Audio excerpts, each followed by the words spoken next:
Uh, So, and that's my Rust story about cheaters, and it was really, really formative for me. I quit my favorite game for 8 months or something. I left my favorite clan. I loved that girl, Lucky. I would marry her. She was so amazing. I loved Patrick. I loved Big Junior. I loved Dalter. But I left them because I was just like, no, I can't play this toxic game. I can't deal with these shitty hackers, and I can't be dealing with this kind of reality, or it's my fault that I played the game. It's like, ha, sucker, you play Rust, right? So I was just like, I don't like the realities. It doesn't seem like I have any play here, and I know it's gonna happen again. I know this shit's gonna happen again. Later on, I would see them do stupid ass shit like spawn a helicopter and then crash it into me. They like doing that a lot. They like to spawn or find a helicopter. They'll find a helicopter on the road on a modded server, or they'll just spawn one, or they'll cheat and they'll sell fish for scrap with a cheat bot, and they'll sell this. They'll take the scrap and they'll buy something to come harm you. And they'll buy they'll buy a helicopter or something, and they'll find where you are with the SP. This has happened to me like 40 times or something like that. And it's not a fun reality. You're in a PvP game, yeah, but Neo just spawned a helicopter like he's a developer, and then flies off with free fuel from somewhere that everybody else would have to go get. He takes a circle around you with ESP and clowns you with some ball gag mask or something like that, and crashes the helicopter into you and kills you. And that's happened to me so many times, and I've quit a bunch of times over that. It fucking pisses me off. I'm like, I'm not doing this to myself anymore. This stupid toxic bullshit. I'm not doing it. And that's my story about fucking cheating. I had another guy. Another one was really, really bad. So Patrick and I were doing a duo wipe way back, like 3 months into when I first started playing Rust. It was in the first early months, really, really young, really no experience, building bases wrong and all this stuff. We built this crazy, shitty 3-story base on the cliff near the sea. And we lived on the road, and we didn't leave further than like 400 meter, 200 meters, like north or south on the road. And we just waited for people to come down the road. That's how Rust used to be. You could just wait for them to come down the road. You would hear the footsteps outside your front door. Oh, time to pop the front door. He doesn't know I'm here. And so you pop the front door, spray them, take their shit, run inside with the loot. And so we had a nice road base there that really was benefiting us, right? And then I'll never forget that. What was his name? I believe it was Backwoodsman. Yeah, that was the name. His name was Backwoodsman. He was a cheater on fucking Reddit large, once again, just like Mr. AK flying through the air asshole who shot me in the face while he was flying fucking, 30 feet in the fucking air. Just flying, just totally no clip. And I think the cheats were worse back then. I think the cheats were worse. He no-clipped and he was still able to shoot at me with some kind of hack. I don't know how he did it, but anyways. So I'm killing people on the road. I aggro Backwoodsman by killing him when he's probably drunk or tired or something like that. And we get into a tiff with Backwoodsman. And Backwoodsman, he just starts aimbotting us. I don't know how else to say it. He comes to our fucking front door. He sets up a 2x1 and a bed in there and a python. And he just sits there with a door that he can open and a window where he can see our front door. And I can't go out the back door. I didn't build the base like that, and I don't know what else to do. Actually, we did have a back door, but it was covered with shotgun traps, and he was trying to drain the shotgun trap, if I recall. So he was like actively getting ready to raid us. It was insane. So I aggro Backwoodsman, and I do the dog giraffe thing before I've even met dog giraffe, and I go running out there with revolvers over and over and over again, all the revolvers that I can make out of the pipes and the metal in the fucking base. I'm like, we're gonna lose this base. This guy is a cheater, and he has moved in on our doorstep, and he is going to find some way to get in our doors or blow in our doors, right? So I was like, I have to do something. I've got to exit this guy from this place. He's built a wooden base.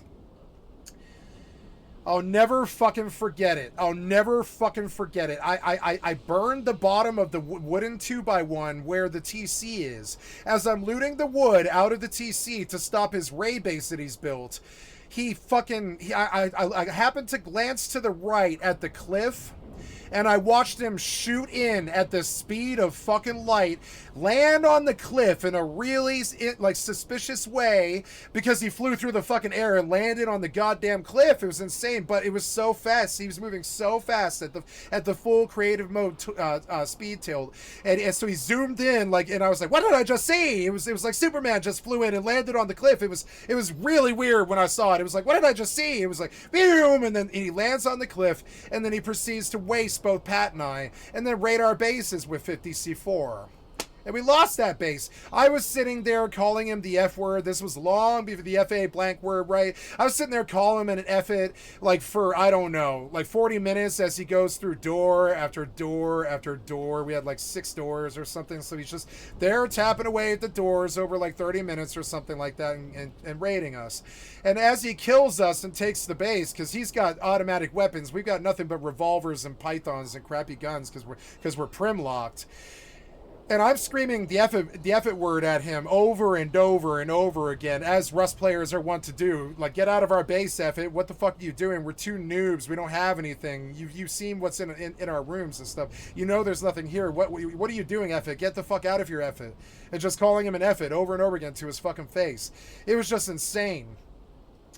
So, you know, and I'll never forget what he did, though. He flew into that cliff, and I was like, wait, that's a master cheater. Because the way he did it was, it would just look like he had jumped up the cliff suddenly, and you wouldn't be able to prove, unless you videotaped it and show it to a developer, that he had no-clipped up to the cliff, right? But he wanted me to visually believe. He was like telling me what is it called? An illusionary, he was telling me an illusionary, like a visual illusion. He was like giving me a visual illusion. He wanted me to visually believe that he had jumped up the cliff. But the problem was, after he killed me, I ran out to the cliff. I was like, what the fuck did I just see? Has he got a base down there or something? I go to check the cliff, because the cliff seemed to be part of it. I was like, and I realized that he can't jump up the cliff. It's way too fucking steep. And I realized that what I saw was what I saw, but it was so quick, it was maybe a millisecond. I saw him warp in at the speed of light. He landed on the cliff. He wanted me to believe that he had just jumped up the cliff face, but the problem was the cliff face wasn't scalable. It almost never is. So, you know, it is sometimes, but it's like most of the time when you're trying to get up a cliff, you can't get up that cliff most of the time. So I'm like, what the fuck did I just see? And I'm like, Pat, he's a cheater. And Pat's like, no, he isn't. And I was like, yes, he is. I just saw him fly through the fucking air and land at the cliff. And he tried to do it in a way where he tried to get me to visually believe that he had jumped up the cliff. But if you go and look at the cliff, he can't jump up the cliff. And so Pat goes out there and he's like, yeah, how did he get to the cliff face? We know he didn't run down the road. And I was like, yeah, I don't know. He no-clipped up. I watched him do it. It was so fast. It was a millisecond. It was like, boom, and it was over. And he was there. He materialized like Satan right there on the fucking cliff. One of the worst hackers I've ever seen. Wastes me instantly with incense rounds, if I recall. And it was just embarrassing that we lose that fucking base. And I got so fucking angry. I was screaming the F it word at him for like 50 minutes or something. I was just so angry. I was like, you fucking cheater, F it. You fucking cheater, F it. I've reported you so many times. I don't know why the fucking mods aren't here. I've personally whispering the mods of this server. Why are you not busted? Why are you cheating? Why do you cheat and hack at Rust and all this stuff, right? And I'm just yelling, you fucking F it. And I was just verbally abusing him for like 40 minutes because I'm really, really angry at him. I know what I saw.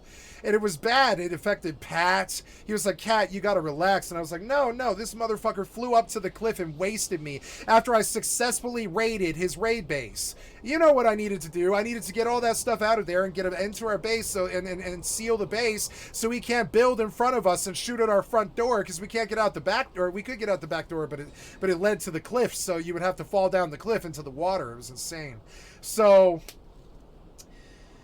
that's my cheater stories. Another time, I was being pursued by Nuxie, who I kicked out of my clan for cheating, and he chased me to some Rustopia server, and I had Tay with me, and I want to say, no, I had just Tay with me, I think, that day. Tay, no, it was Tay and Luke Goblin. Yeah, and I was like, let's build on a new server. It's obvious we've aggroed hackers. They're using this website, which is, and hackers do this, right? This is another problem with hackers, right? Is there's sort of white hat but sort of black hat hacker websites like Steam Database, or what's the other one? It is Rust.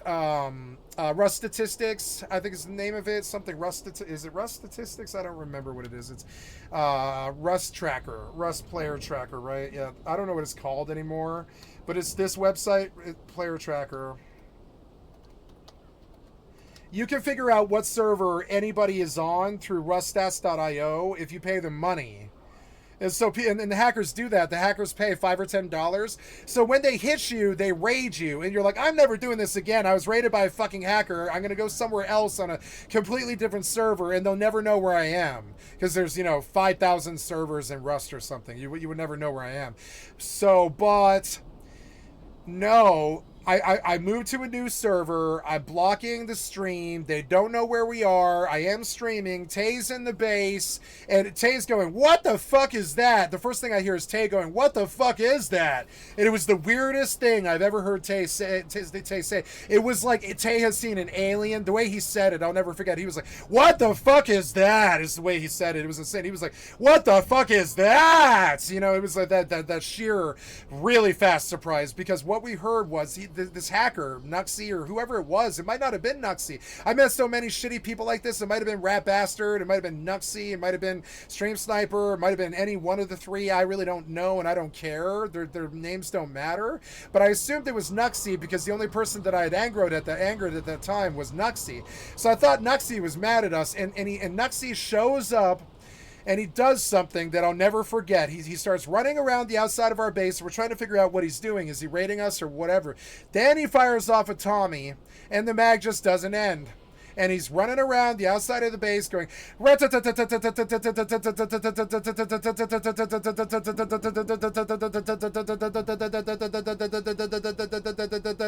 a Tommy, which is like seeing an alien to a gamer, because you're like, what the fuck? My lizard brain is telling me that there are, I don't know how many rounds are on a Tommy. Is it 20? I think it's 20, it's 24 or something with the extended mag, but he didn't have an extended mag. Or maybe he did, I don't know. But and he starts spraying a Tommy outside the door to scare us and intimidate us, and the mag doesn't end on the Tommy. At that point, we report him, and he's banned 3.5 minutes later, and his dead body is just lying out there on our lawn. And it's like he wanted us to fucking report him or whatever. And it was insane. One of the weirdest things I've ever heard in my fucking life is when you've been playing a game for several years that has a gun called the Thompson that's got 20 rounds in the fucking mag, and yet you're hearing him spray, and then it eventually got up to, like, I don't know, 1,200 rounds or something. He dumps 1,200 rounds, no reload. And we know there's a really terrible hacker outside our front door, so we just log and don't play the game for 3 months. I didn't see Tay again for like 3 months after that. Because that's how bad it is for the community. When you're a victim of it, you're like, I don't want to play this game anymore. Which is harmful to the game that these fucking cheater hackers love the most. It is harmful to them, I don't know why they do this stupid ass shit. So those are my three fucking, my three cheater stories. The guy who flew by while I was riding on a horse, shot me in the goddamn head with an AK while he was flying like Neo. The guy who materialized at the cliff like he was like he was Neo. He just shot in, landed at the cliff like he could fly. He was no clipping. And the endless Tommy. Those are the three. No, there's another time, and I know what this one is too. I was on the Rust hardcore zombie server, and I was playing on a 5-pop wipe, and this nice Aussie, and I can't remember what his fucking name was. It was like, this nice Aussie shows up in my front door, and he was like, hello, mates. And I'm like, hi, mate, how are you? And we're talking to each other through the door. He's like, I am no threat to you. I promise on Jesus, Lord Christ, my Savior, whatever, I will not harm you. And I was like, I won't harm you either. I don't need to. I'm inside. You're outside. And he was like, that's the correct answer. And he was like, would you talk to me? And I was like, oh, yeah. And so we start talking. And after 5 or 10 minutes, I just come out of the base because he's there to be social. He's not there to raid me. I realize that he's a lonely man who hangs out with basically just one dude who's a squad member, and he wants social interaction. And we talk about God and the stars and guns and money and Rust and all types of stuff. We have a philosophical conversation on stream for like, I don't know, an hour? Like an hour. Like just standing outside in front of my base. I was like, I'm coming out, no guns. I'm just going to stand in front of you so I can see your face when you talk, because I can't stand it when I can't see somebody talking, And he was like, yeah, and we just started talking. And then the next day, by next day, I mean like that morning, meaning like 3:30 in the morning, I log in after sleeping for 10 hours. I go to bed at like 7:30 at night or something, and I'm trying to get up early so that I beat the offline.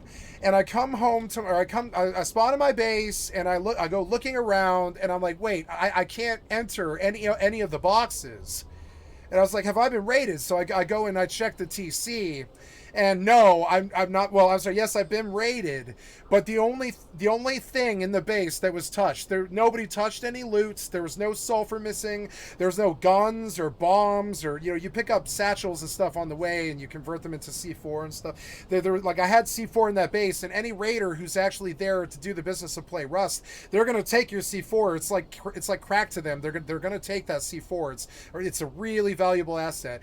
So. And I'm like, what the fuck? None of the loot is gone. I had to break all the boxes to get into them because they've all been locked. But it's like somebody took this base, but they didn't take any loot. They just replaced the TC. And the problem was there was only one piece of evidence as to how they did it. I believe they probably rocked the stone foundation and got in under my TC because there was a single foundation missing in the entire base. But as it was impossible for them to climb under the gap that was the foundation that was holding up my TC. Or sorry, the entry into the TC.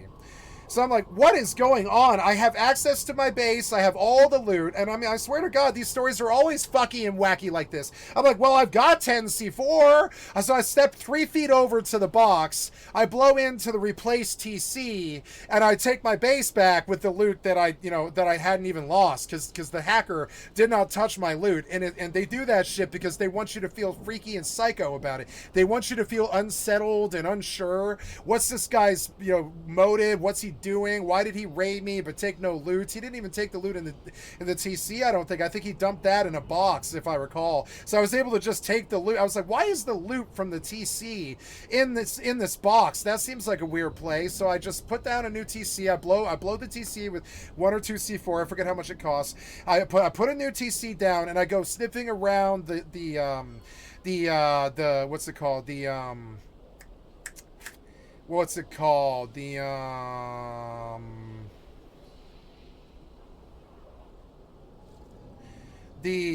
perimeter of my base, and I discovered that there is a foundation gone, and there is a little halfway wall gone that they probably eco-rated or rocked to get to the TC. And I was like, oh, I guess it was a legitimate raid. It's just they must have just replaced the wall afterwards. But the problem was there was no entry to the wall. They blew in.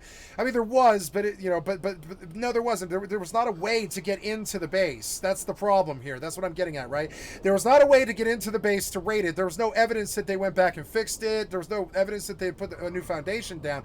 They got in the base somehow without using normal means. They clipped through the wall, whatever or whatever it is they do. I don't even know. I wasn't there. I was asleep when this happened. So, and I'll never forget that. So then the next day, I wake up again at like 5 in the morning, and every bit of all that loot was gone. Just poof, gone. And I was like, it must have been the Aussie. And it was weird because the Aussie talked to me for like an hour. And I was like, the Aussie was casing the place. So I go on the Discord, and I'm like, hey, dude, did you raid me? I'm just wondering if it was you. I need to know if it's somebody else or not. And he was like, oh, no, I didn't touch you, no. And I was like, well, I don't think he would tell me. And he was like, yeah, I would tell you. And he was like, no, I like you. I talked to you for an hour. I wouldn't do that to you. And I was like, I think I believe you, but I can't prove anything, so I'm just going to stop harassing you now. You have a nice day. And he was like, you too. Nice to talk to you again. And I was like, okay, bye. And he was like, sorry that happened. I'm sorry you got raided. And I was like, no problem. And so I always assumed it was the Aussie, but I think it was actually Rat Bastard fucking sneaking around with some ESP roll.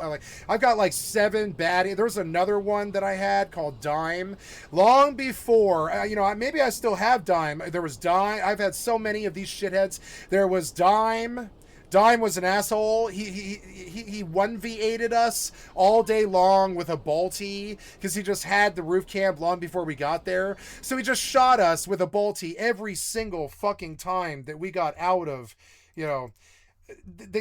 you know, every single time we left the front door of our base, he just baltied us in the face, and it was like that for, I don't know, 3 weeks, and we couldn't raid him because we couldn't push the tower that he had. He would just balty us in the face. It was an open sand desert, and on top of that, some friends of ours had built a giant China wall all around the entire goddamn northeastern quadrant of the map. It was massive. It was like 15 blocks in each direction, and we helped them build the wall. They're like, we have an offer for you. We want to use the power of your Zerg to chop a lot of trees to get a lot of wood with wood potions, so we can build a China wall that stretches from N6 to P13 to, or whatever, you know, whatever the letters are. I don't even know.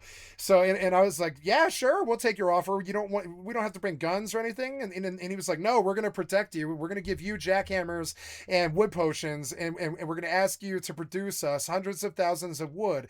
And if you do this peacefully with us and build the China wall with us and build 200 TCs and connect them all along the China wall, we will let you live inside the wall. And they come walking over one day. They're like, hi, we're your 8-man strong neighbors to the east who all have thousands of hours. We're going to race you off the board now. It was a guy named Geo. I'll never forget who it was. It was a guy named Geo, and he just shows up at our front door in a full AK metal kit, which is frankly really, really, you know, intimidating back in those days.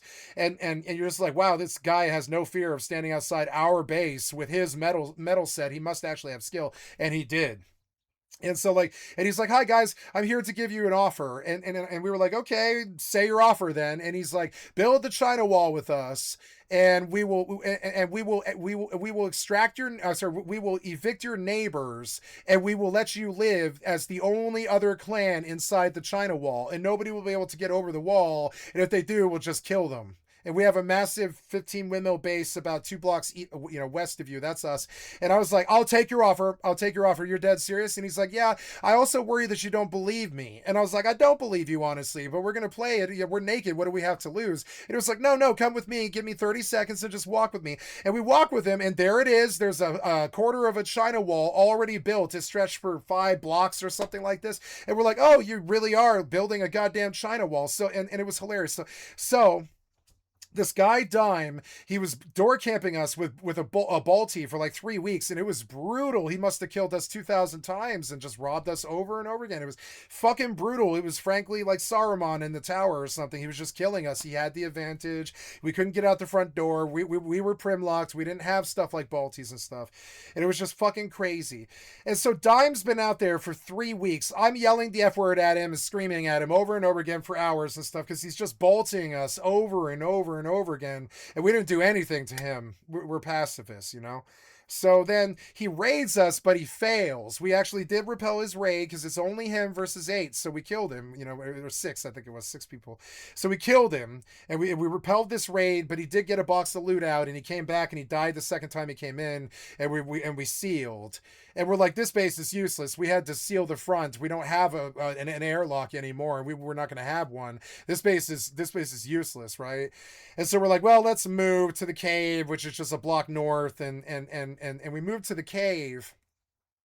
And we come to find out that my friend Boomkin and my friend Tay are living in the cave, which is insane. And we're like, Boom?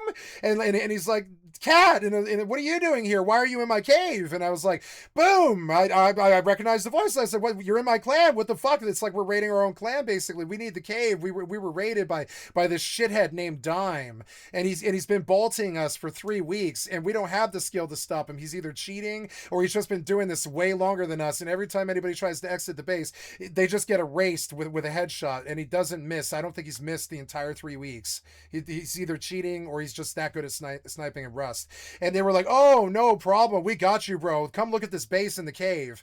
And, I mean, these stories are fun to tell because Rust builds good stories like this.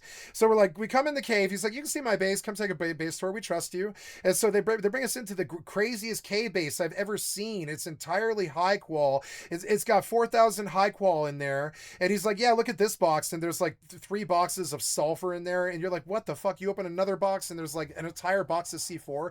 And I was like, what could you possibly possibly need this for? And he's like, oh yeah, we're part of a clan now called G's Boys, and I thought he meant Geo, but I always thought that they were the same person, but they weren't. And they're like, we're with a clan called G's Boys, and we're living on our own doing duo stuff, but we're in the clan on the roster, and we live in a cave, and they protect us and we protect them, and we're all part of a clan, and we're in the same Discord.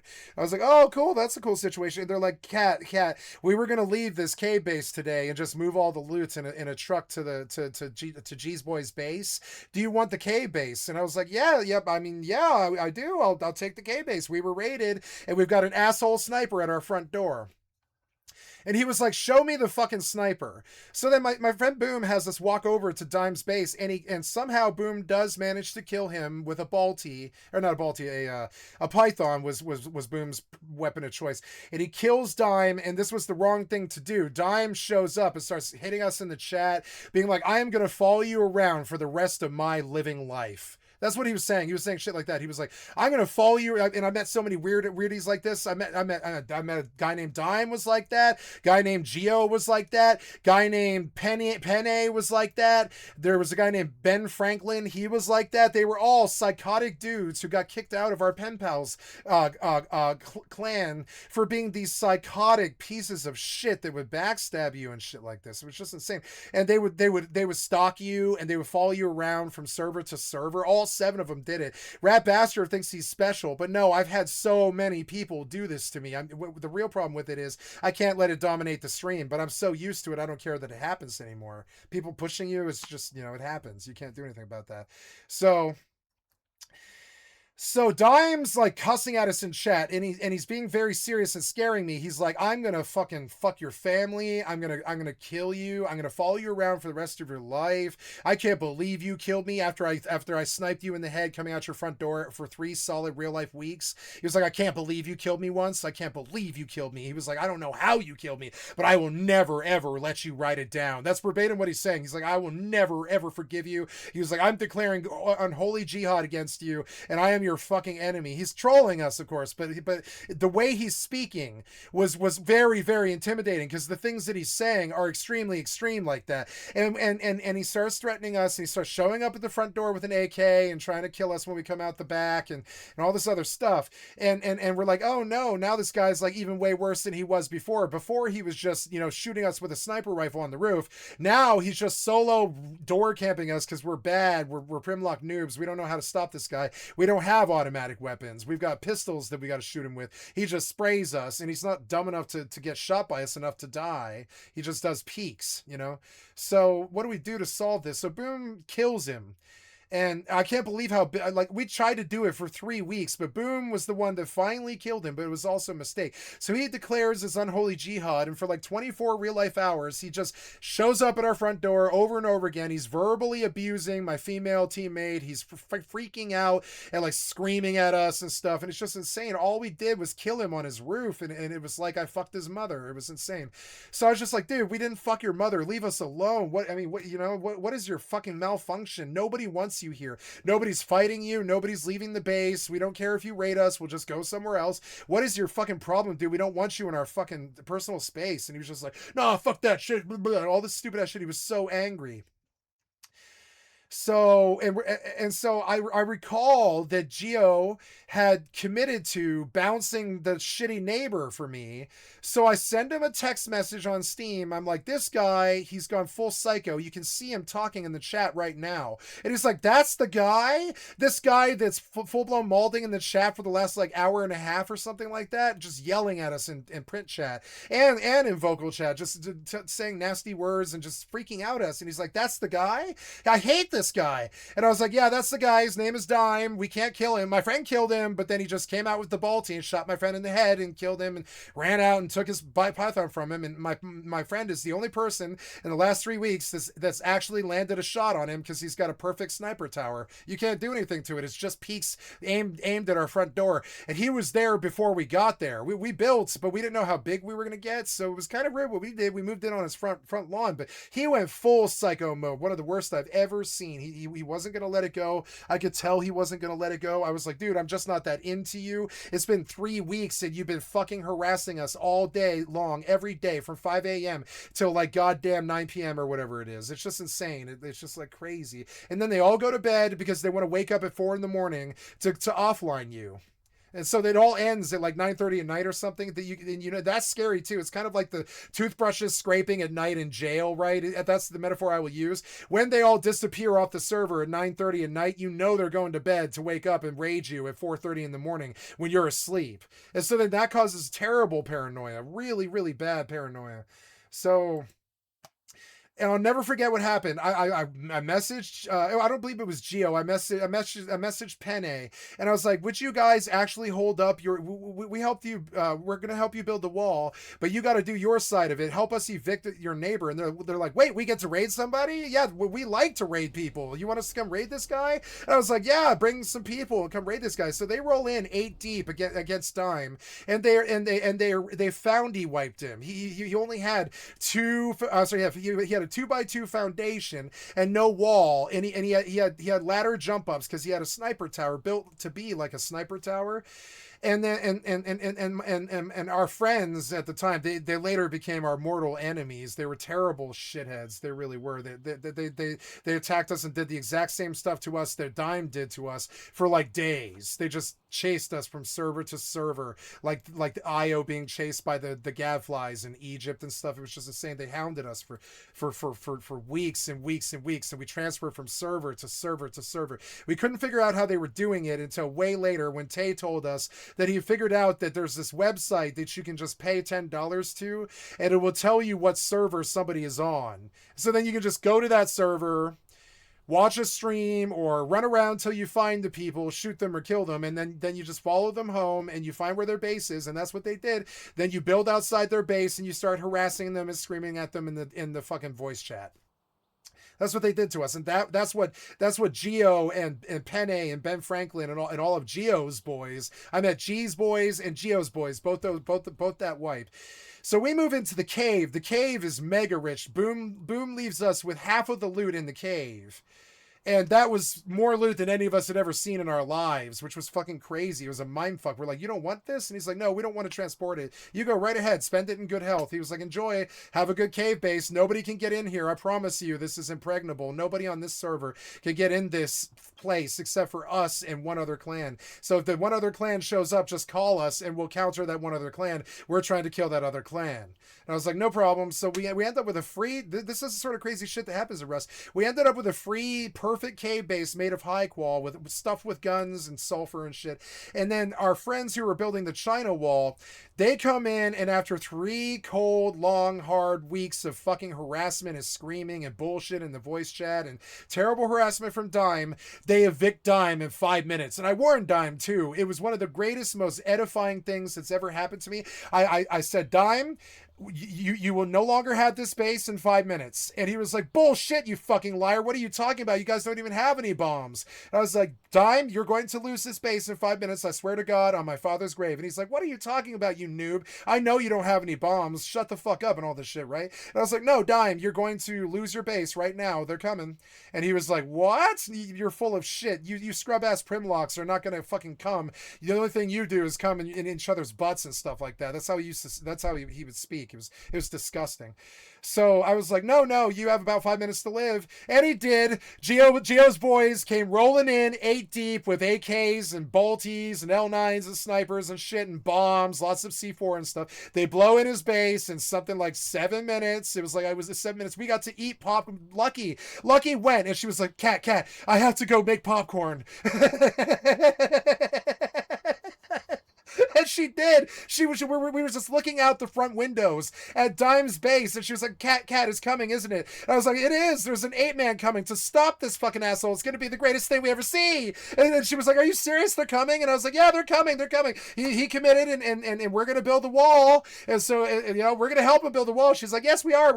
I want the wall." She was like, "I want the wall. Imagine if we can just play Rust with no door camper." She was like, "I want the wall." And I was like, "I know. I badly want the wall as well. I'm more committed to that wall than probably he is. I want that wall, And so Geo's boys roll up 8 or 10 or 12 deep or something. They think they've got some cheater aimbot hacker, and he might have been, but I don't know. He never missed. But I mean, you can be a really good Rust sniper who never misses. That is possible. So I don't know.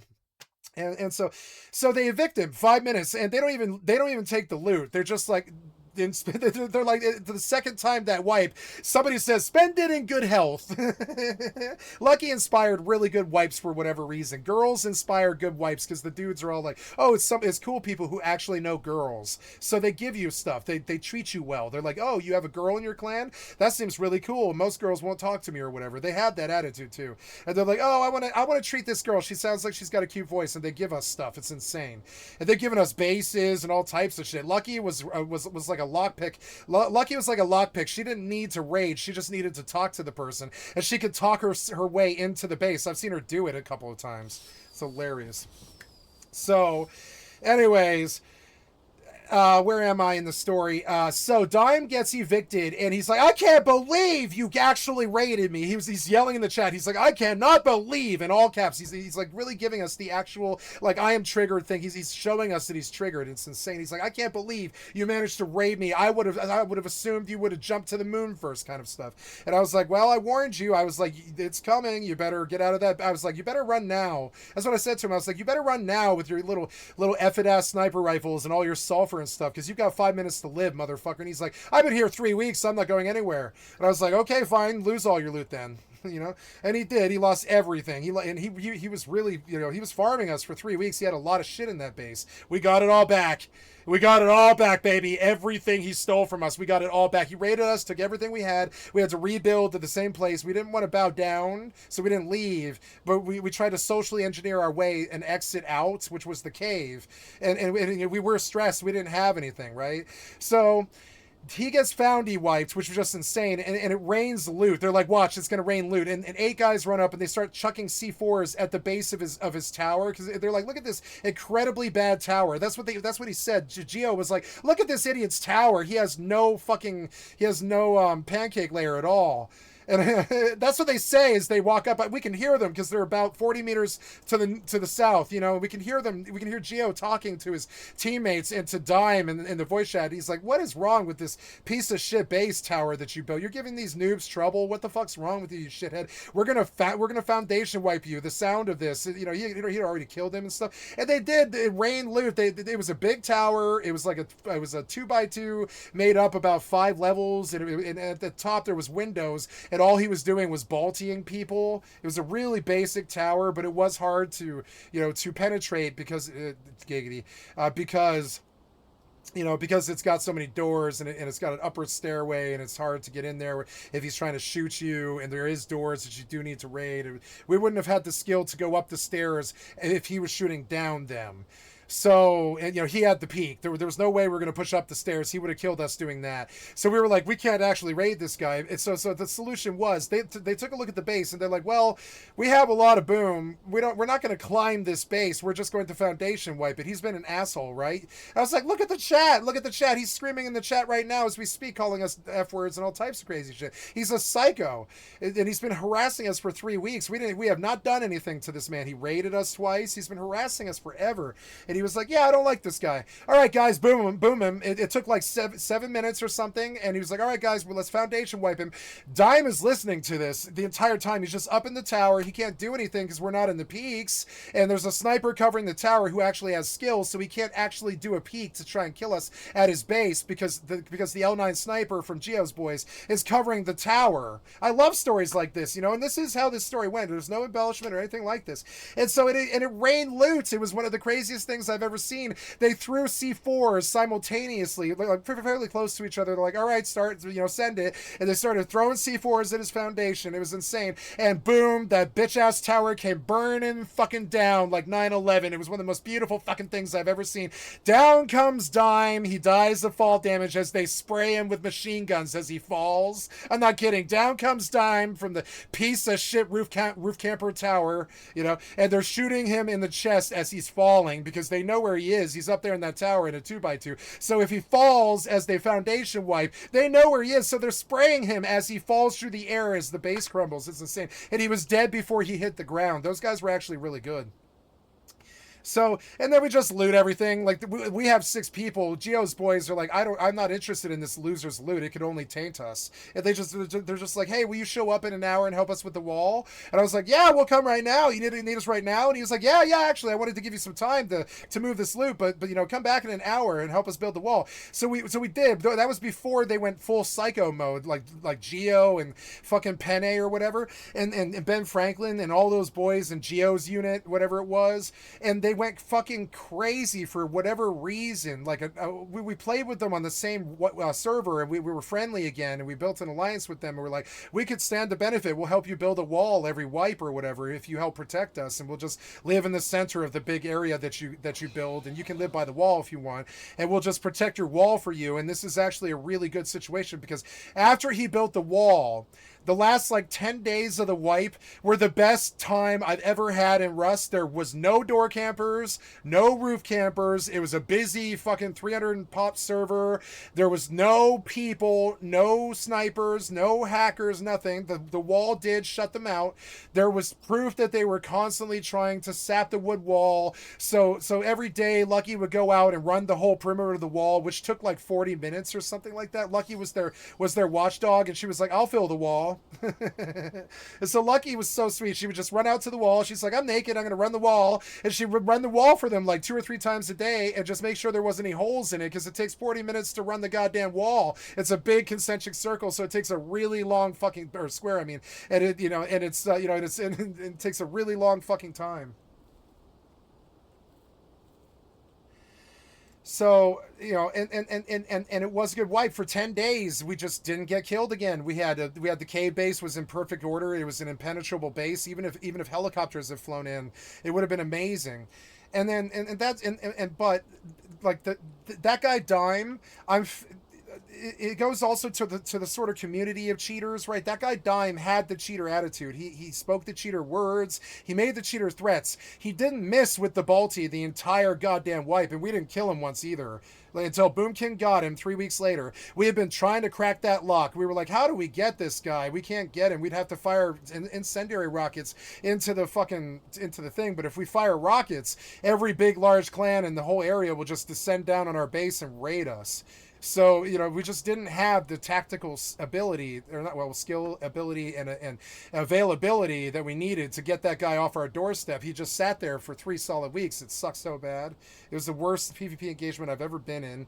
It lasted for 8 hours every day for, forever. 3 weeks. And I was so sick of the fucking guy. He's just, there he is. He's baltied us in the head again. What can we do? We can't get outside the base to go get a balti to balti a balti, and we don't have 8x, and we don't have 500 scrap to train, an 8x, and we can't get out the door to go farm scrap. We have to kill ourselves and run back in naked when he's scoping at one of us out there. I mean, it was that tense, and Geo saw what that guy was doing to us, and he was like, no, we're just gonna stop this guy. And I've never seen somebody evicted that quickly. It was 5 minutes, and the guy went from full high qual 2x2 tower that stretches up 5 stories to all of his loot and dead body on the ground with no bed, no spawns, right? He comes running back naked and screaming at us, and we realize that he has beds, so all 20 of us fan out all over the place, and we kill every last bed in the entire area. It was insane, and that got him. That he was out. He was not behind the wall any longer. We confirmed that. We knew how psycho he was. That guy followed us for months. Those guys, Geo, they followed us for months. Nuxie followed us for months and attacked us at our door every chance he could for forever. And you want to know why I think these people did this to us? It's because a bunch of them are cheaters and hackers, and they don't have good morals or values. And then when they see that we're nice, peaceful, like farmers that just want to enjoy the game, they just want to come teach us some life lesson for some reason, as if it fucking matters. It's a video game, right? And so, yeah, and I've always believed that Dime was a cheater, because he never did miss a fucking Balti shot, and he must have fired like I don't know, 10,000 shots or something over 3 weeks, and he didn't miss a single shot. There's this sniper in the tower. We kept reporting him every day for 3 weeks, all day, every day. But the server owner did not believe he was cheating. So maybe he wasn't. I don't know. You never know. And that shit is why cheating is so bad. It's the uncertainty and the dishonor. It's not the fact that you did something bad, shame on you, shave finger or something like that. I don't want to shame anybody. It's more that it's unacceptable behavior, because it makes everybody so paranoid they can't enjoy the game. If they can't enjoy the game, the population is going to die. Now, at that time, when I was doing the dime wipes, right, and we called it the dime wipes because the pen pal crew knew that we had this 3-month long psychotic back and forth fucking what's it called, Hatfield and McCoy with a guy named Dime. So fucking stupid. When he talked, he was so stupid. He was like from Brooklyn or the Bronx, and he had a fat lip or something. So when he spoke, I can't even mimic it. He was like, "What are you guys talking about?" It was like, "What are you guys talking about?" It's like the Boston stereotype, right? Except he couldn't speak. He had a lisp that was so bad that you couldn't understand what he was saying. So he'd come over and scream at us in the vent, "What are you fucking saying?" In a Boston accent. I can't even do it right because I'm not from Boston. It was just insane. He was like yelling at us in a lisp that we couldn't understand, and we're like, "Dude," like Lucky is saying to him over and over again. Lucky is like, "Dude, Dime, we can't understand what you're saying. You keep yelling at us, but we can't understand a word you are saying." Lucky was just saying it over and over again. She was like, "Dime, you are having a psychotic episode. You keep screaming at us in the voice chat through our front door, but you don't but we can't understand what you're saying because you couldn't." It was just some unintelligible drivel. It was like and we were like, "What?" And he was like, and we're like, "I don't know what you're saying. Use your words." And then he would just type in the chat, "You fucking effing assholes, you fucking assholes, I'm gonna come kill you. You're psychos, we're gonna come get you," and all this stuff. We didn't do anything to him. He was the psycho. They project that you're the psycho for some reason. When we're naked, it's being beaten and bullied by some dude with an assault rifle and a Balti. We're the bad people. No. You know what I'm saying? So hold on, I gotta let my cat out. Oh. So that's my stories about cheating. We'll go back to the cheating video because I've had so many personal experiences with it that they're okay.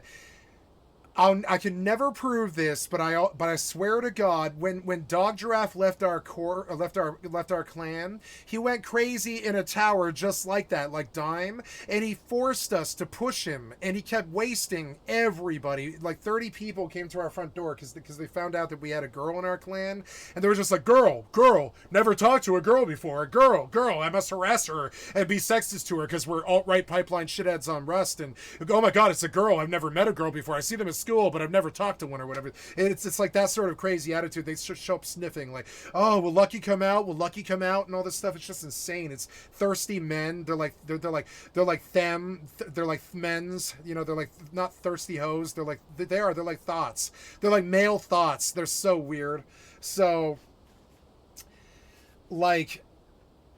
Anyway, so Dog Giraffe goes crazy, and he's like, "I can't handle 50 people being in my personal space at all times, yelling in a voice chat. I can't handle it. I need you shitheads to get off my property, and I don't want to be in a clan with you guys anymore. You don't stop talking, and you don't stop yelling at these people, and there's so much drama for the last goddamn 7 days that we can't even build a base before 50 people show up at our front door and door camp us." And he was like, "I can't be a productive Rust player with you guys like this." And he lectured us for like, I don't know, a minute and a half, and then he proceeded to fucking mow down like 50 nakeds in front of their front door with an assault rifle, and he executed the whole lot of all of the campers, which was just insane. It's kind of crazy. It's like somebody going nuts in a mall. It's nakeds, it's nakeds, and him spraying them was just insane.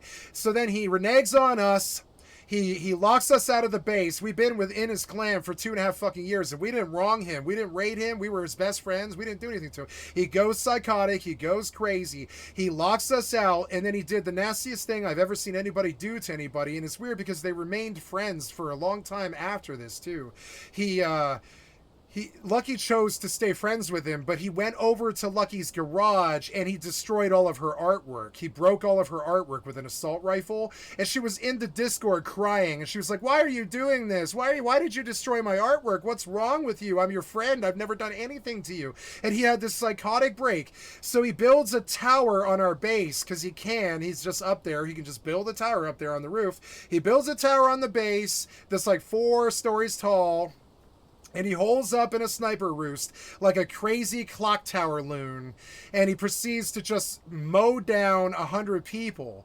So we call for help from a Mexican clan that was friends with us. And I forget what their name, they were the Monkey Boys. We call the Monkey Boys because we know that they're rolling like 17 deep.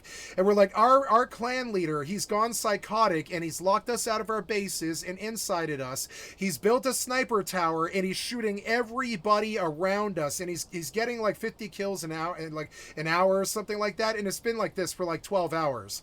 And they were like, really? And then they were like, you want help? And I was like, yeah, we got to get this guy out of the tower. There is so many bases around that tower that are inside of the tower, and he just balties people when they leave their front door, and he's a door camper, and he's built the perfect sniper roost where you can't get up the stairs. Like, good Rust players can get up the stairs, but it's very difficult. He's got a peak up there in the tower that you can't get past. And then proceeded to be one of the most terrible, low morale things I've ever seen happen. Dog Giraffe turns on his cheats. I swear to God, he turned on his cheats. I think he did.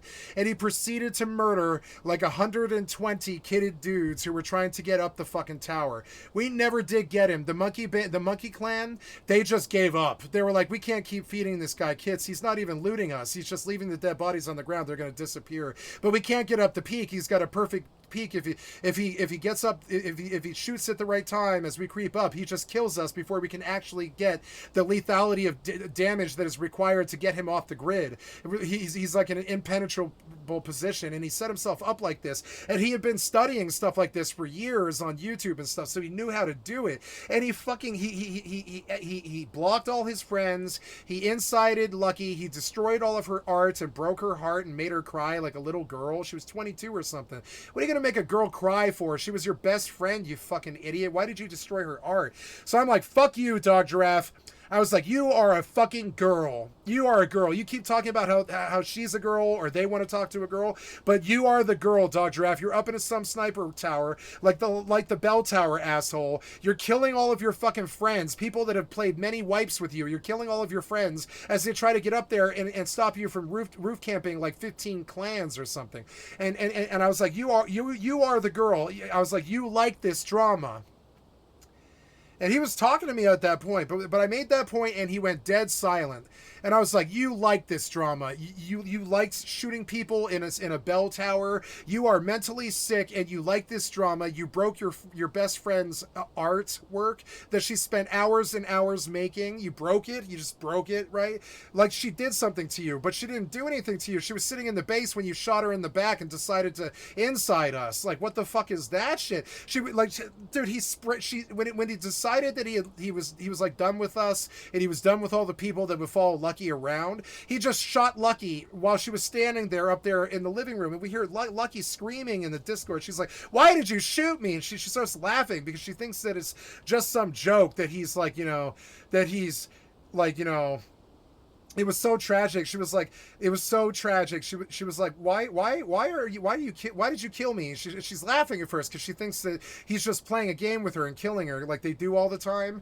But no, she can hear she's just so shocked that he killed her out of the blue, because he just does it out of the blue. He doesn't warn her or anything. He just decides to execute his best friend for whatever the fuck reason. It was just insane. He wastes Lucky up on the second floor. He breaks her bed, and she could hear him breaking her bed with the jackhammer. And she's like, "Why are you breaking my bed in the main base?" And he doesn't say anything. So she spawns in the fucking in the garage, and she's like, "Dog Giraffe, are you okay? Has somebody kidnapped you? Is somebody playing your computer? Is somebody playing your account? Is something wrong? Are you being abducted by some evil person who's killing us in Rust?" That's like what the shit she was saying. It was insane. She was like, "Is everything okay? Do you need us to call the police?" She was saying stuff stuff like that. And the next thing he does, right after he kills her bed in the fucking main base, and he doesn't kill our beds, he wants us to come kill him. He didn't kill our beds, he killed hers. He only killed hers. He only killed Lucky's bed. He let us spawn in the base and try to kill him a bunch of times, but he just took the guns up to the tower where we couldn't get them, so we couldn't kill him. It was like trying to get at him with rocks. He had all the meds and all the bombs and all the smokes and all the stuff, and he set up for an extended fucking sniper roost thing to stab his goddamn friends in the fucking back like the worthless loser that he is. I'm sorry, but that is really dishonorable what he did that day. Big Junior wasn't there. Neither was Daltaru. It was only me and Lucky and Patrick and the Monkey Clan who were in an alliance with us, which comprised about 13 people. And we were the 13 people that were actively really trying to kill him with AKs and stuff. But there was also another 100 grubs all around us who were furious at him because he was just up in the tower shooting every melon that he saw pop. And it was, you just hear it. It was the most disheartening thing I've ever heard in my life, almost, short of when the Tommy spray happened, right? It was the most disturbing thing. He was, you would hear squish, squish, squish, because he had turned on the cheats. He was not that good at sniping. He used to tell me that I was a better sniper than him with a compound bow. He was like, how do you nail those long ass shots with that compound bow? And I was like, it's not hard, just put the X a little bit above their head. And he was like, yeah, but I don't seem to be able to do that. And I was like, I don't know, but so then suddenly he turns on the cheats and he becomes, who's the guy who killed JFK? He turns into Lee Harvey Oswald instantly, and he never misses a shot. And I know Dog Giraffe has a weakness around sniping. At least he did at that time. He might not have it anymore, but he was not a good sniper. And so I don't know where he suddenly got the skill to kill 120 armed people that were all living around him. And he was doing really nasty things. Like, he built the tower really tall. It was like 7 or 8 frames until it wouldn't let him build it anymore. So he could see really fucking far. And he was doming our neighbors as they came out of their gates and their front lawns and stuff. It was just insane. Why would you do that? It's insane. So the neighbors show up angry, like, dude, this asshole's been bolting us all day. What's going on? And it goes on. It's insane. It goes on for like 8 hours or something like that. Lucky's crying the whole time. It was so fucking crazy and shitty. Some of these Rust players, man, just crazy. Oh, I gotta let you out, huh, Kitty? Okay. So he kills her paintings, and then he holds up in the tower, and eventually we had to give up.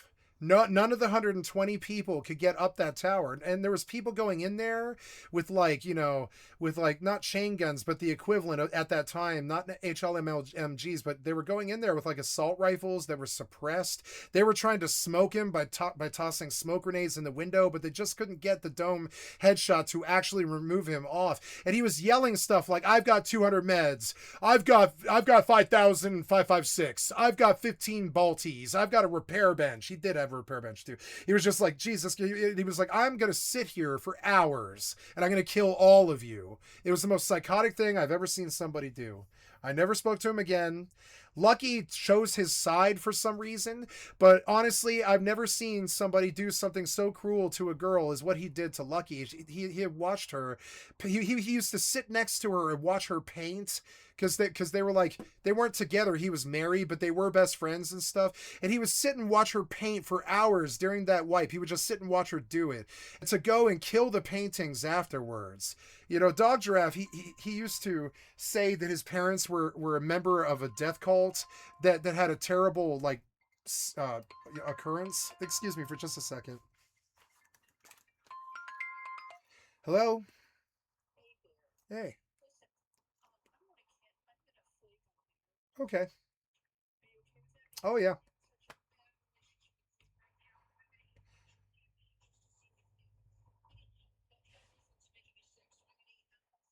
Yeah, that's fine. I mean, yeah. No, not at all. Oh yeah, it is Sunday. Yeah, yeah. I'm gonna let the cat out and scoop the box and do the trash. It's recycle, right? Okay. Okay. Oh yeah, no problem. Well, thank you. Feel better. I'm sorry that you're facing all of this. You know. Yeah. I love you too. I'm here if you need me. Call me. Okay. Okay.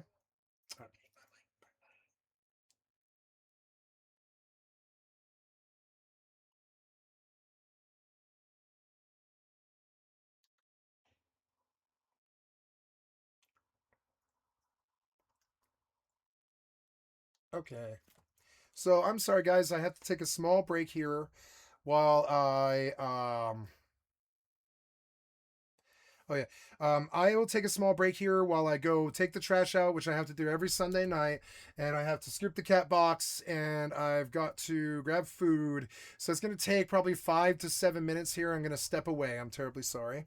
Uh, I will switch to Eve Online just so I have something on the screen, I guess. Yeah. And yep, and that's all my stories, you know what I'm saying? So Rust cheaters, they suck so bad. I'm gonna listen to a video is what I'm gonna do for just a couple of minutes while I scoop the box. So yeah, rush cheaters. Rush cheaters. I've had a lot of experience with them, and they're not good people. Another time, they're oh yeah, I forgot about this one. Boomkin's brother builds a base, and he gets two clans together with 16 people to do a really big wipe, and he built this huge chonker of a fucking base. And these other two clans were all hackers, and they all showed up. There was like 24 of them, and the whole lot of them were aimbot. They were not aiming. They were landing headshot every time, and they were doing it from ranges that shouldn't have been possible. And all 24 of those guys were cheating or something like that. And they got in our base. It took a while, but they got in our base, and there was this point where I was so stressed out by these fucking hackers who were obviously cheating, and we were stressed out. We had to report 24 people because all of them were doing it. It was insane. It was very obvious they were doing it. You could hear that you could hear them cheating and getting indoors and stuff. It was insane. They were cheating so bad, and I just kept yelling at them in the voice chat. And this is the last time I ever saw Boomkin's brother, but he was the only one there with me that night because everybody else was sleeping, and we were the no lifers, right?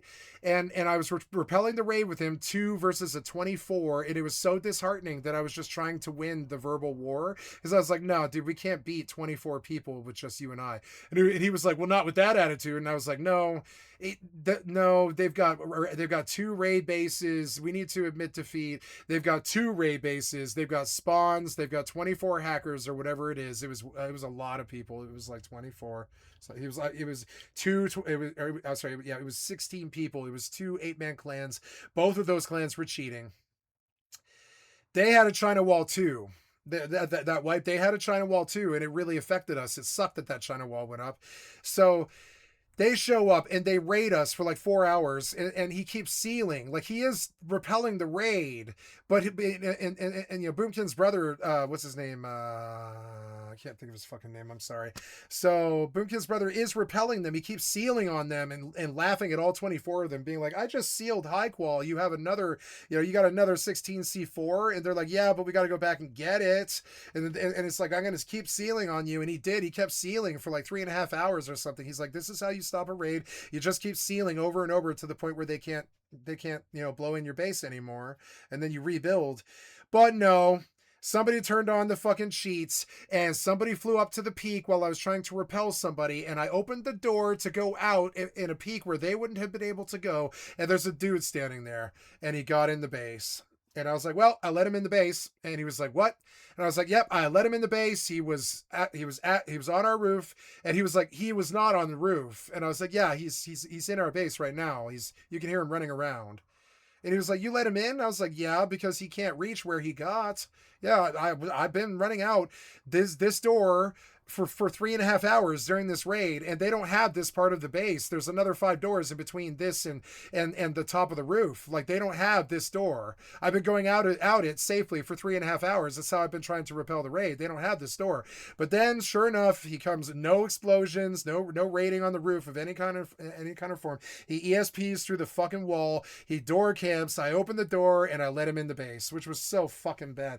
And then so now Boomkin's brother's mad at me, but he knows that guy couldn't have got on a roof, and he's like, I'm reporting all 24 of you. You're gonna catch hacker and association piece. There's no possible way you got to that roof. And this is an old Rust, like, you'll hear Rust players say this is something that Rust players do. They believe somehow that it can't be done, but in my experience, life finds a way, and it's often cheating. So he Super Mario jumped, is what our theory was. He Super Mario jumped, which is a higher jump, up to the fucking peak, like up the walls of the peak to get to the door, which he should not have been able to do. And it wasn't ladderable. That's not how we built it. It would, you couldn't have laddered it. There's no way, there's no ladder, there's no place to put the ladder that you could reach. So he was just insane. I was like, how did he reach it? How did he reach it? And we boiled on that for like 20 minutes. We're like, how did he get in? How did he get to the roof, dude? And he and I were both just saying over and over again to each other, we're like, how did he get in on the roof, dude? He's asking me that. He thinks I'm with them or something. And I'm like, I don't know, dude. There's no way. I've been going out that door for 3.5 hours because it is a safe quadrant. They still haven't raided the roof. There's no, like, he was there killing me, and he got in the base like this and killed my friend and then shut him out, broke his bag, and then we lost the raid, right? And that sucked, but so then I spawn in an ancillary bag, and my friend spawns in an ancillary bag up in the hotel that they built on the top room, because it's a really big chonker base, right? And we're just, sitting there, and my friend is totally silent for like 35 minutes or something after I let the guy in the door, because he knows the raid is over. He's just furious, and he's angry that 24 people just 24v2'd us. He's like, why did you bring 24 people to raid us? We have 2 people here. You guys are the worst shitheads we've ever seen in Rust, and all this shit. And but he stopped saying that after a while, and then he goes dead silent for like 35 minutes, and he's like, Cat. And I'm like, what? And he's like, stop talking. And I was like, why? We've lost this fucking raid. The only thing we can win here is vocal at this point. And he looked at me. I'll never forget it. And he shot my ass in the head with a shotgun, and he broke my bag. My own teammate. And this is the kind of psychotic ass shit you can expect from the cheater community in Rust. Now, that guy knew every cheat that those guys were using, because he was a cheater. I don't know if he's a cheater, actually. No, I don't know that for sure. I don't know that. It's a bad allegation to make. I always assumed that because he knew all the tricks that these guys were using, that he was a cheater himself, But I don't know, because I didn't know they could Super Mario jump. I didn't know they could fly around at that point. I mean, I knew, but I had seen it, and I had taken a break from the game because of it. But I didn't know that they would do it in a 24-man raid, and it was 24 men. That other dude was there. He can back it up. It was 24 dudes showed up. It was insane. It was 3 clans. It was insane. And they banded together to get us, and they were all cheating.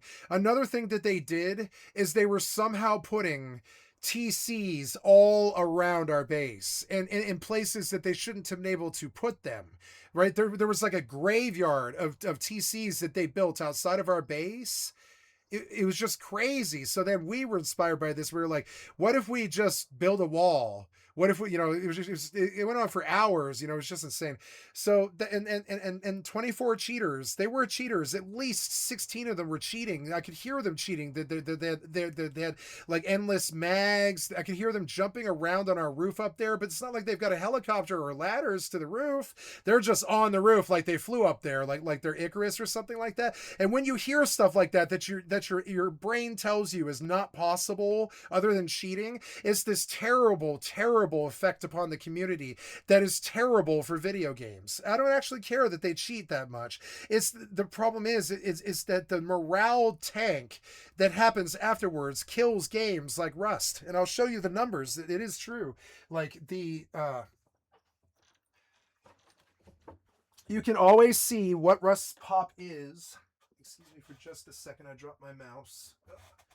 She's got a broken arm, so I'm using. Oh, there we go.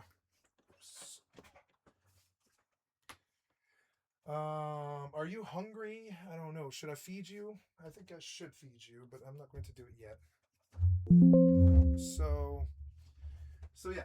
So that was, yeah, that, and I mean, my friend will confirm those guys, a whole bunch of them were fucking cheating. They were pulling shots on us that weren't possible. They were doing things like getting on the roof that just wasn't possible. My friend kept saying, there is no possible way this guy could have gotten on the roof. He's like, I did not build it that way. It's just not possible. We would have had to have heard the boom, and we would have had to try to seal as they came in from that direction. They're cheating, they're hacking, and that was the first thing. But then on top of it, every time we got in, and we got a lot of good gunfights with them, because we were able to exit the base out the back in the dark and gank them as they were roof camping and trying to raid in our base and stuff. And we did thwart a couple of their raids, just 2 of us. Like, we took bombs from them. Like, that kid was not bad at Rust. You know, we took bombs from them and took them back inside the base, and then they cracked back in again and took our bombs back. It was just insane. It was a really tense 24v2. And the only remarkable thing about it was the cheating and the fact that my friend turned and shot me in the fucking head with a shotgun mid-raid. Like people raiding me, you know? And I'll never forget it. I was like, how do you kill your own teammate like that? And he was like, I had to shut you up. And I was like, what else can we do but talk, dude? And he was like, nothing. And I was like, yeah. So why would you shoot me in the fucking head with a shotgun and break my bed? What could that possibly attain? It's not going to make the raid go better for you. It's a 24v1 now. And I got out of the Discord. I never spoke to him again. You know, I told his brother, I was like, your brother's an asshole. And he was like, yeah, I know. He was like, yeah, he is an asshole. Yeah. Oh, yeah. Oops. Okay, I'm going to take my break now. I'm just going to Alt-Tab. Where's my keyboard at? Oh, I think my keyboard fell. Oops. So that's me talking about Rust cheaters.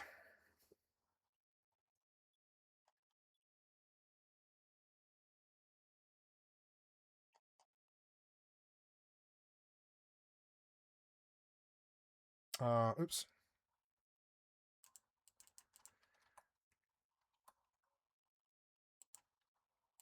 Why am I not allowed to click this? You have some Windows issue going on. There you go. Oh, no, I didn't want to close that. Bring it back.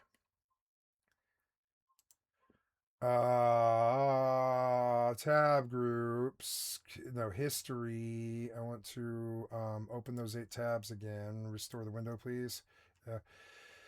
So, yeah, so they can tell what server you're on. They follow you around and all that stuff. So I'm going to take my break now. It'll probably be 5 to 7 minutes. I've got to go to the bathroom, and I'm going to listen to some of this video, but not all.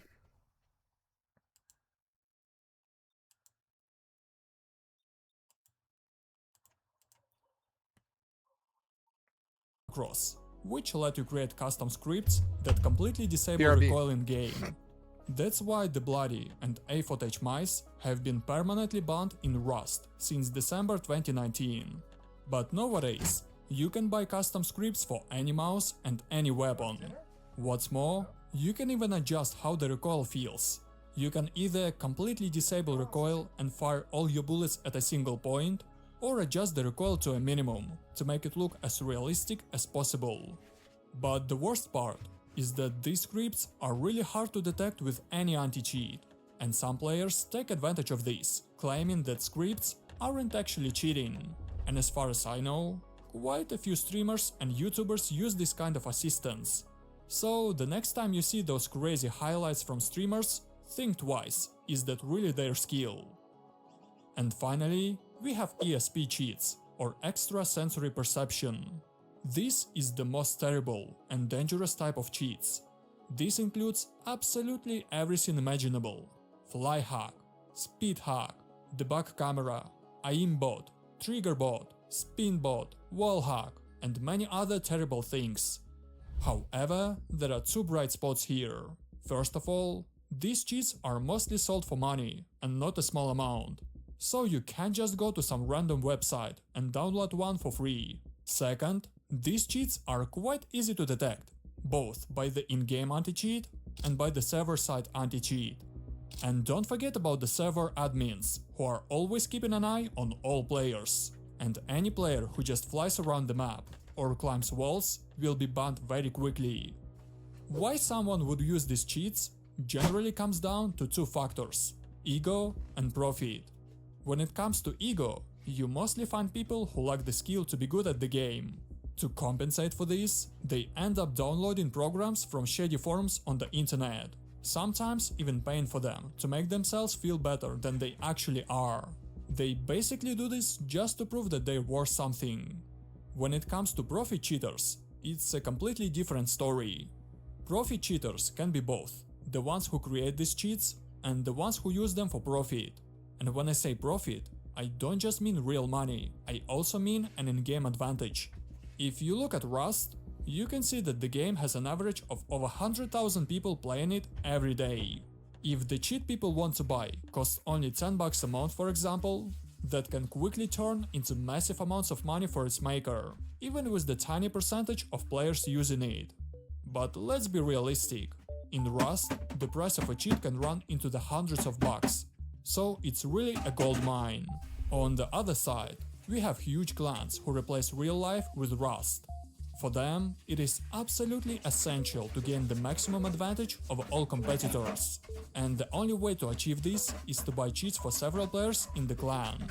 Even if they get banned, it's not a big deal, since they can always be replaced by other players. Now that you know what types of cheats exist in Rust, I'll try to explain how they work on the software level, and whether it's possible to block them. There are three main types of cheats in all games: internal, external, and DMA cheats. An internal cheat is a type of hack that's directly injected into the game's running process memory, typically as a dynamic link library, or DLL. It has full memory access, meaning it can directly read, write, and change memory. Thanks to this memory access, this cheat will enable you to exploit features such as fly hack and speed hack. An external cheat is an exe file that runs as a separate, independent process from the game itself. Unlike internal cheats, which are injected directly into the game's memory, external cheats interact with the game from the outside by using Windows API functions to read game data through your RAM and modify it. This allows this program to make a window overlay and draw the visuals on it, for example, a wall hack. A DMA, or a direct memory access, is a very expensive and the most advanced way of cheating. This method uses a PCIe card to read and write game memory, bypassing the CPU and all security measures. By using a second PC to process the stolen memory data, DMA cheats provide undetectable features like wall hack and aimbot that remain hidden from anti-cheat software. To put it more simply, you just run a cheat on a second PC or a laptop, and this DMA card translates the cheat to your main PC via USB port. Now you know all the different types of cheats and how they work. And the last question we need to answer: is there any way to block all these cheats? Well, the short answer is, unfortunately, it's not possible. Even if you have the strongest game anti-cheat, server anti-cheat, and enable all security features on your motherboard that detect all the devices you're using, it's still possible to bypass all of these. Yes, it's gonna cost a lot of money. You'll need a second PC, a VPN, special software, the cheat itself, and a bunch of other stuff. But if someone wants to cheat, nothing will stop them. However, the developers are doing everything they can to minimize the number of cheaters, and we should respect them for that. In my opinion, the idea of premium servers is simply genius. Yes, this doesn't affect the anti-cheat system, but when you play on these servers, you'll come across far less cheaters, which is really great. If you have any ideas on how to reduce the number of cheaters in Rust, please write them in the comments below. Maybe we'll come up with some genius plan that Facepunch will use in the future updates. And if you want to know even more about Rust, then here are 20 of the most essential Rust keybinds that will definitely improve your game. I guarantee you won't know all of this, even if you are a more experienced player. Okay. Good. I don't want to load another one. Sorry. So I've got to take the trash out now, guys. I'll be right back. Sorry about that.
coming? I'll feed you if you want.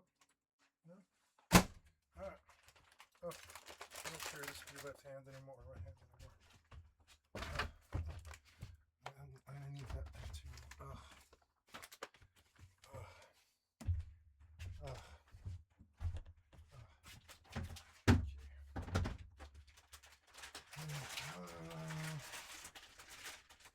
Corn bibs, huh? I think I'll do some corn bibs. I need a bowl. Do I have a bowl? Yes, I do.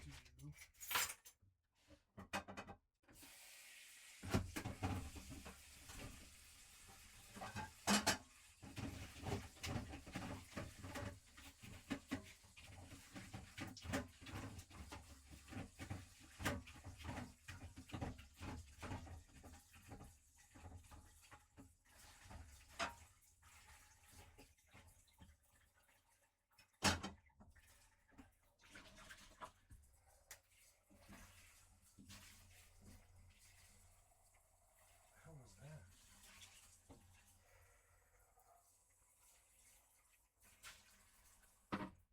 Okay.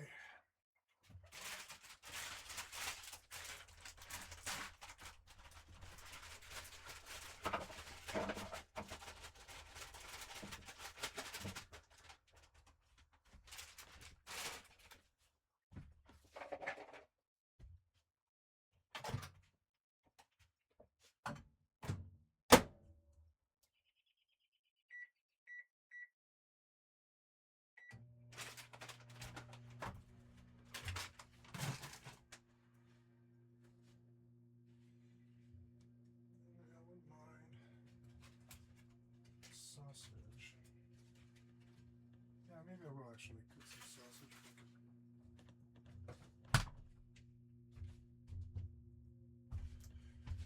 I am going to have sausage and corn ribs. I will prepare an ice water. These shoes, they're going to cause me to get harmed. They slip off my feet too much. I'm going to retire them.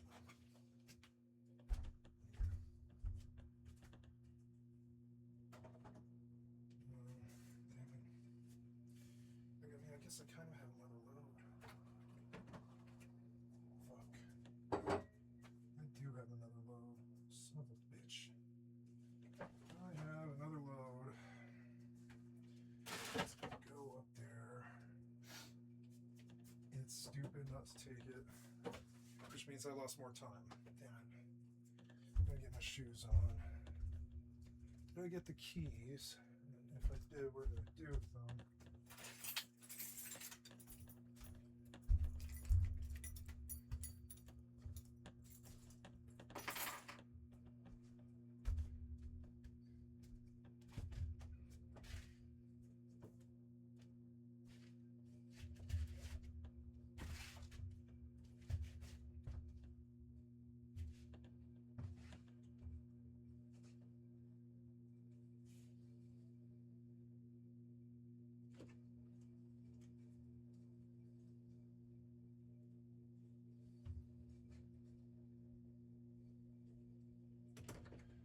Alright, gotta go take the other recycle load up there. Damn it. I had more stuff and I didn't realize.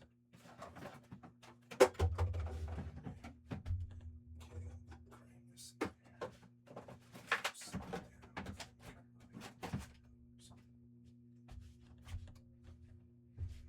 Okay, anything else?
Recycle's done, trash is done, the cat box is done.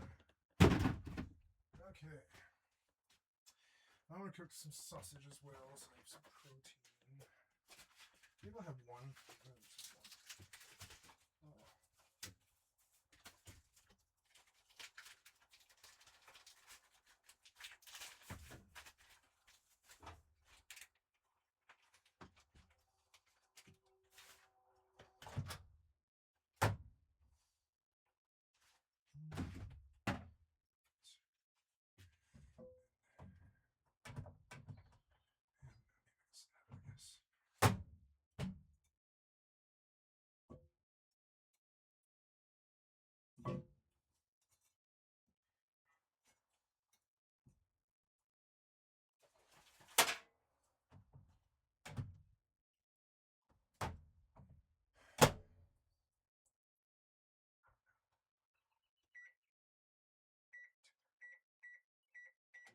Okay. Finally, I need ice.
The sanity of people online is just not so good.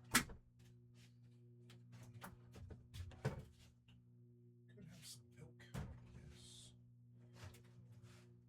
some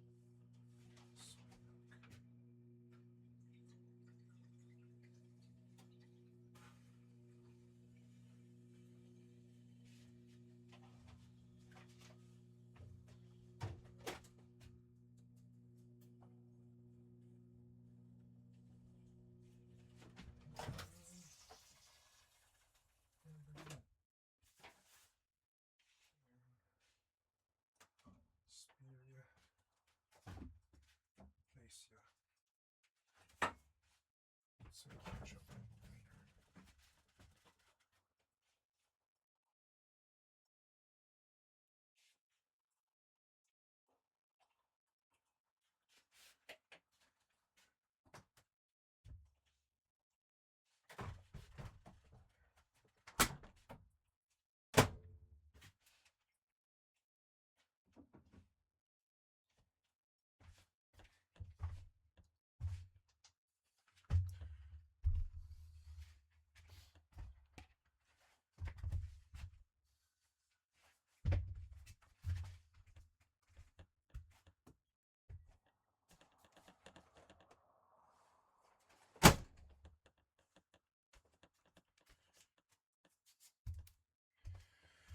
Okay.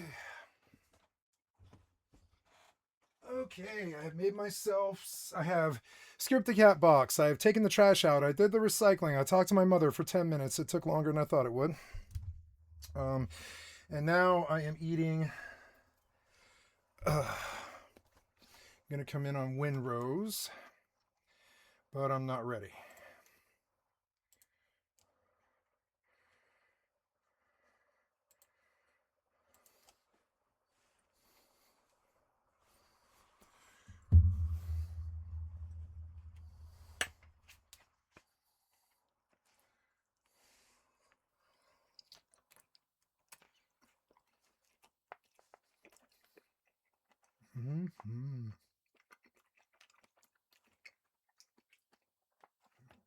The sausage is so good.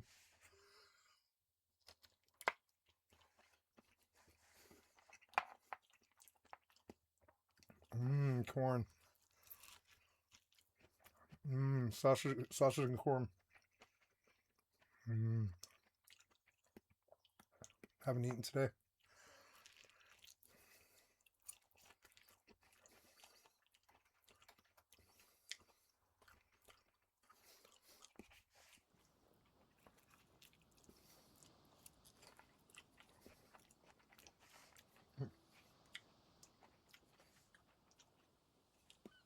I need my headphones. Oops.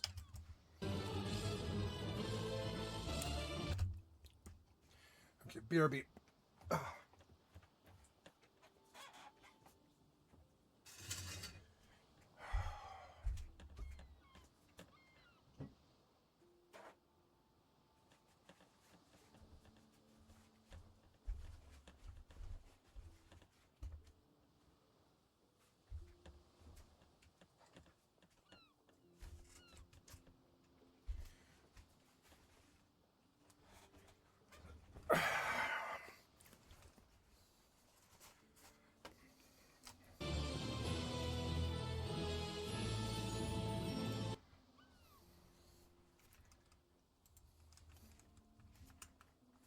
We are back. Sam Cedar, Emma Vigland. We have somebody who called in. I don't totally recognize him. It's Tim Heidegger. But it's...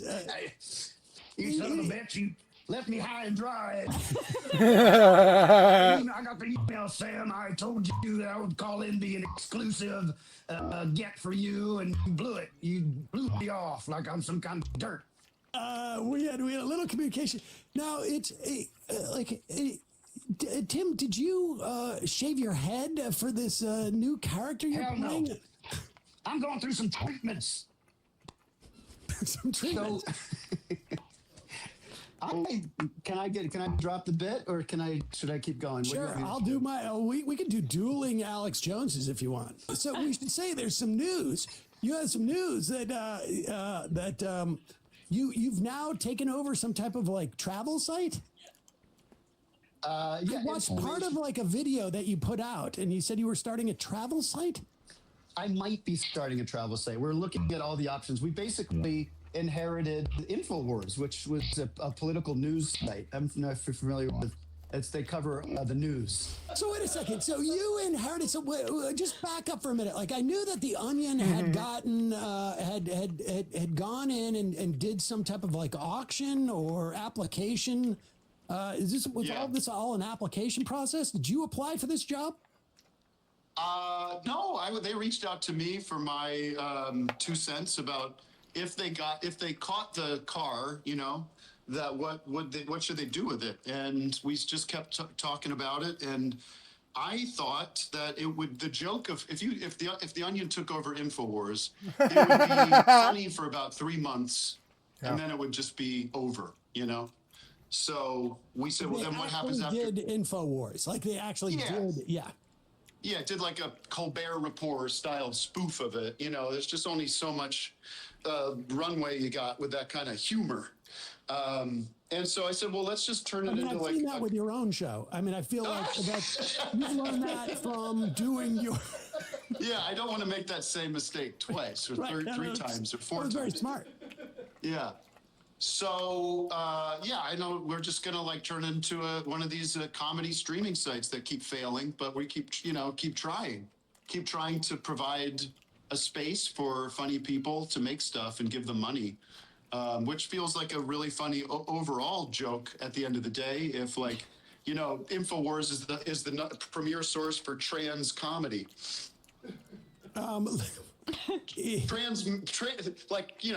Trans people making comedy, not making fun of trans people. That's the Dave Chappelle network. Yeah. Let's. I mean, this is all well and good, but I feel like on some level we should have some balance in this. I mean, you're coming on here all Sandy Colfax hoax. Nope. Happy and bald. You've shaved your head in support. I mean, was that part of this message, or is that just like you're going for a new look? If you're familiar with a program I do called On Cinema, which your audience is, but you're too old to spend time watching comedy anymore. I mean, I've heard people mention it. It's a relatively new program, isn't it? Not quite, but my character on the show lost all his hair and has been wearing a wig for about a year. And so for our Oscar special, the wig was ripped off, and I wanted my bald head to be on TV instead of a bald cap. So I shaved my head, but it timed out perfectly because now I look like that guy. Well, let's let that guy have his say in this too. Matt, can you cue this up for us? Because it's only fair. He has already responded to this utter. Oh, he's all over it. Here he is. I mean, so what is the state of InfoWars right now? Does he still have access to it all? I don't really know. I am not the law about I'm not the guy to ask. I think there's a judge that's going to weigh in on this in the next couple of days, and they seem to be on our side of the issue. So there's one final little hurdle, but yeah, you can let's listen to the gentleman from Texas set it up here. If you want. Tubular body. We're fair and balanced. Let's hear from him and let Tim respond. In a tubular body. I can't unsee this. You can't take something over and then act like you're somebody, even if you say it's a parody. You can do a parody of somebody, but none of you took something from them. Right. We've already checked with lawyers, so they're in deep shit. I'm already suing the Democrat Party law firms.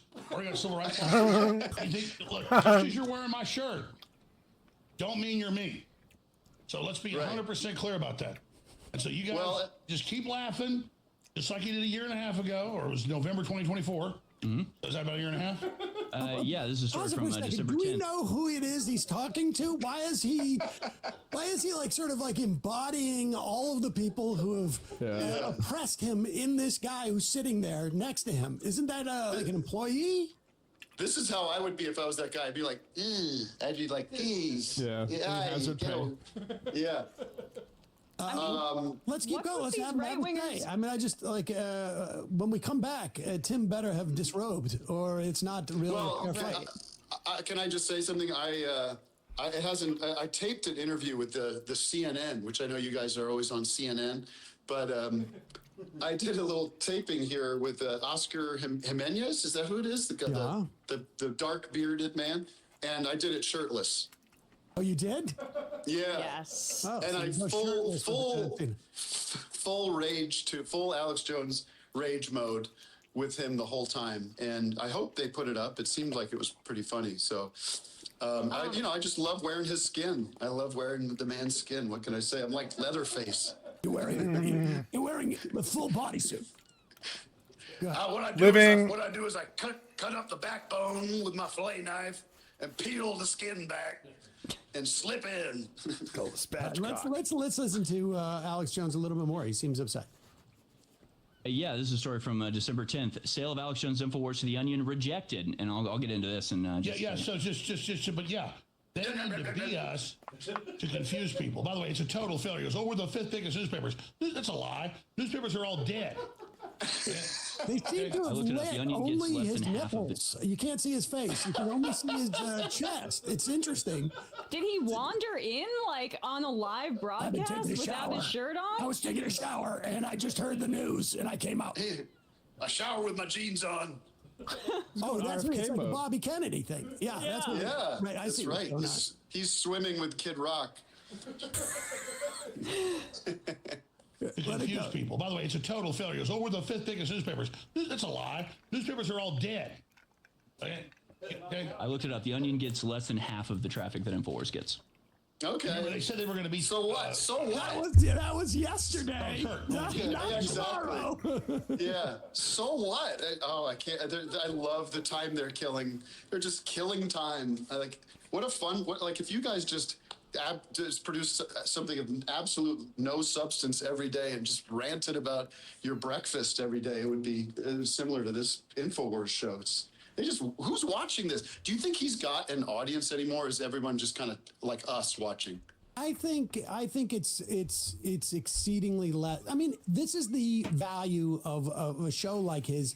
It's always been people sort of who didn't necessarily buy into what he was saying that was watching. I think it was always like, it's the spectacle. Even since, even from when he was just on radio, that's what it was. Yeah. It was the spectacle. Oh, he's a terrific entertainer, like anybody that can just go and go and go like that is very entertaining, especially when he's like S-faced on other people's shows. That stuff with him and Tim Pool, that's gold. We saw that. That was amazing. Yeah. That was incredibly impressive.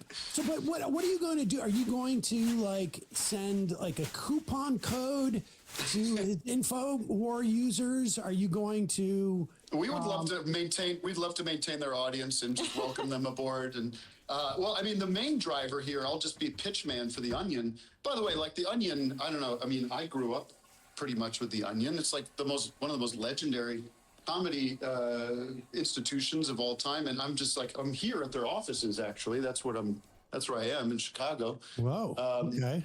I'm like working for the Onion now, Sam. Like, I don't know, it's kind of neat. What do they have you doing? Like office stuff or? Well, it's funny. I don't know. Have you ever? When was the last time you had like a job where you're like in an office with like meetings and stuff? I mean, I guess you have meetings. 20 years ago, I would say. Yeah. Air America, maybe. I mean, we have meetings in our office. We have like company-wide meetings and got to meet with HR and all that stuff here. Yeah. It's like that. I mean, it's like a big concern. It's a big operation here, and I'm just trying to be the Rick Rubin of the situation. Here's floating in. I have an idea for a weird movie. Are you planning on selling any like health tonics or any kind of like testosterone boosting products? Well, we've got capsulized oxygen that we're going to be selling. Pure O. I don't know. We actually do have a bunch of those ideas in the pipeline that we're going to be rolling out. So like I said, first 3 months, I think we're going to like get all of this out of our system, all the jokes that we all love to make about this guy and his world. And then, start giving money to people we think are funny. And I don't know, see what happens, Sam. The whole thing's ridiculous, isn't it? And who knows? But you should subscribe to the Onion. That's what I wanted to say, because that's what they really want everybody to do, to support this, because the money will start going to the Sandy Hook families, and this is what it's all about, really. Not to be too sentimental here, but this is like justice for those families who are still trying to get a dollar from this guy after all these years. And this is a road to getting that. This is the way it seems to be going. Were they? I mean, I don't know if you would know this, but are the families happy that it's like a comedy response? They hate it. They're very upset about the whole thing, and we're gonna be fighting them in court next. No, I'm kidding.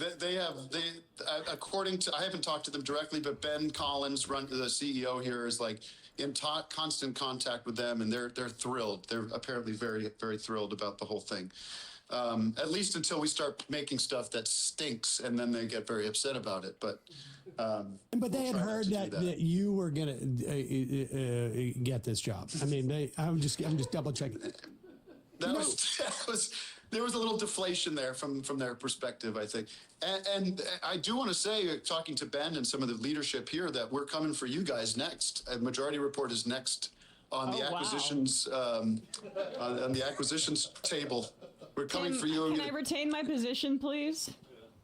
Yeah, for sure, you, Emma, and then other people we're gonna be rethinking.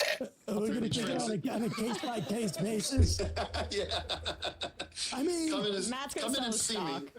I really want to know like how much time Alex Jones has with this, because he's gonna just get more and more insane. I know. Over the next.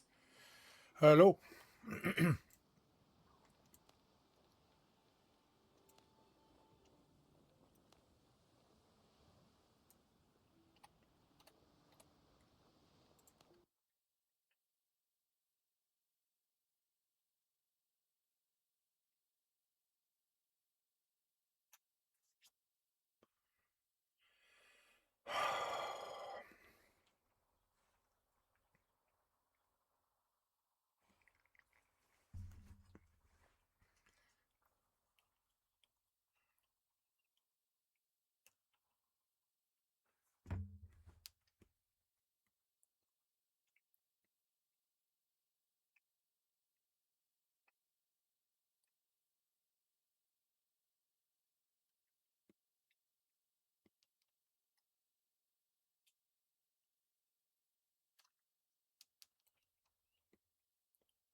Cool, I'm gonna ride a ship out there.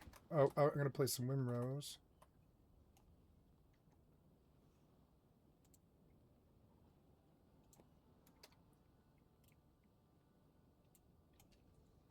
Ooh, I had drops enabled. Right on.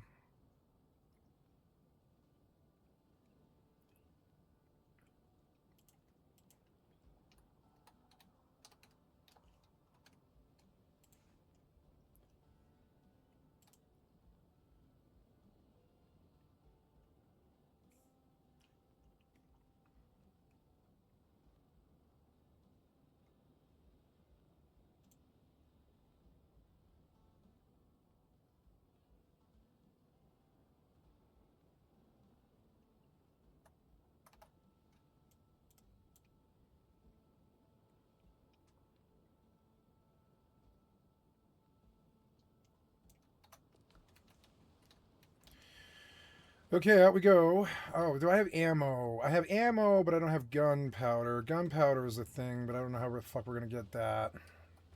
I'll keep just pushing forward, I guess. Should I make copper ingots? That one's charcoal, charcoal. Charcoal, charcoal, smelting. 67.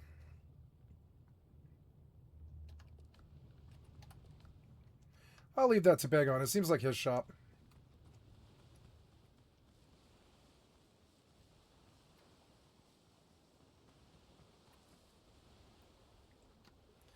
Wait, oh yeah, the Brethren catch. Oh no, but I don't want the Brethren catch.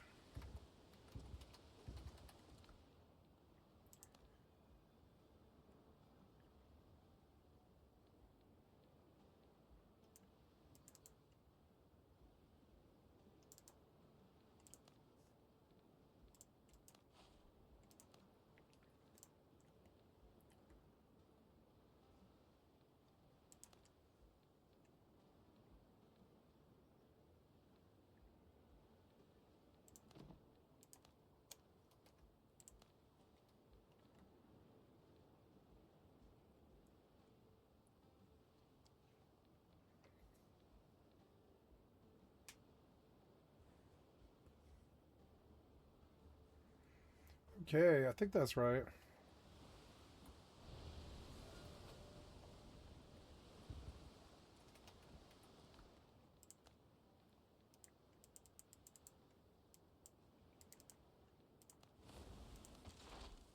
Oh, there we go. I didn't really understand the system.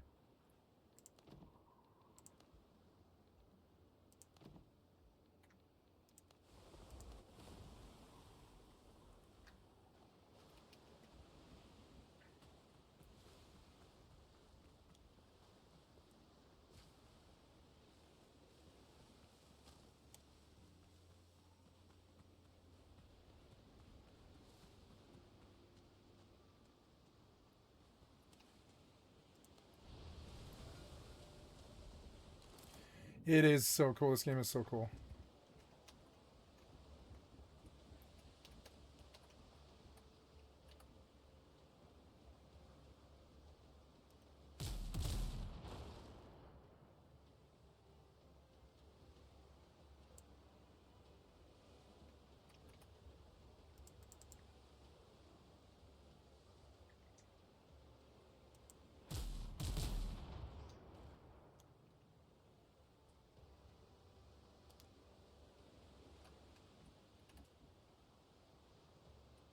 That's an odd camera.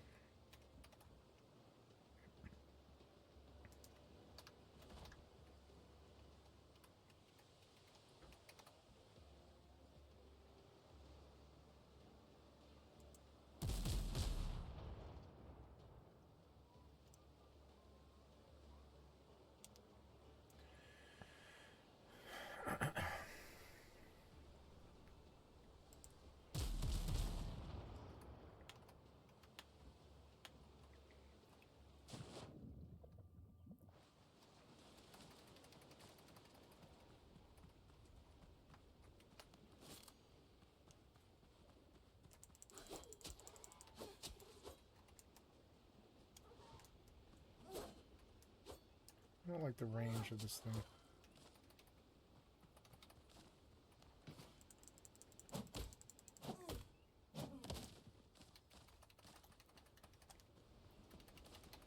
We'll go outside? Okay.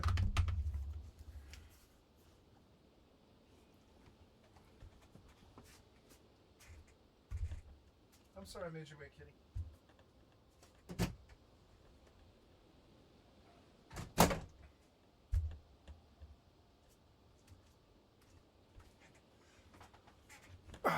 Windrose.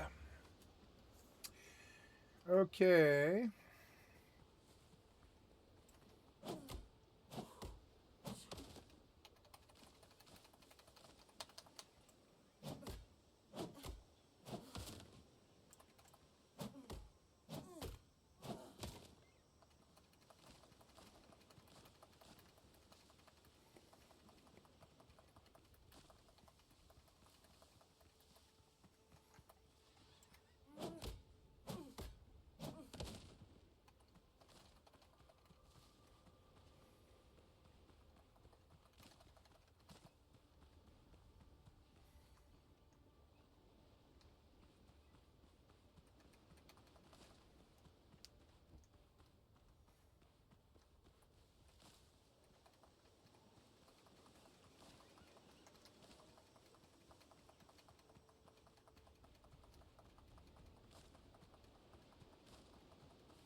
I like this music, it's good.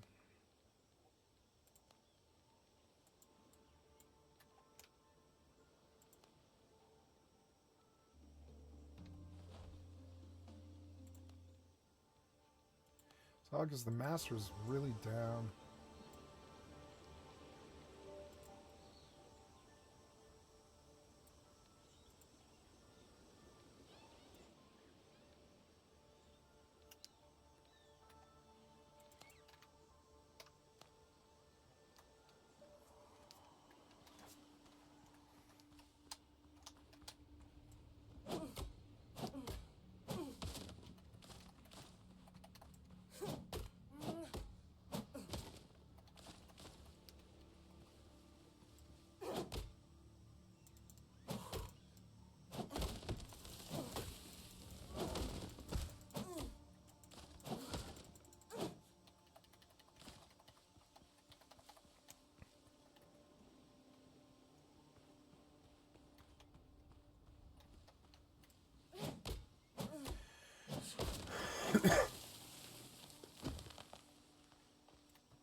Oops, gotta check my kick.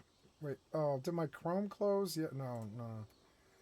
Okay, good. Gotta change my title. Going to Windrose.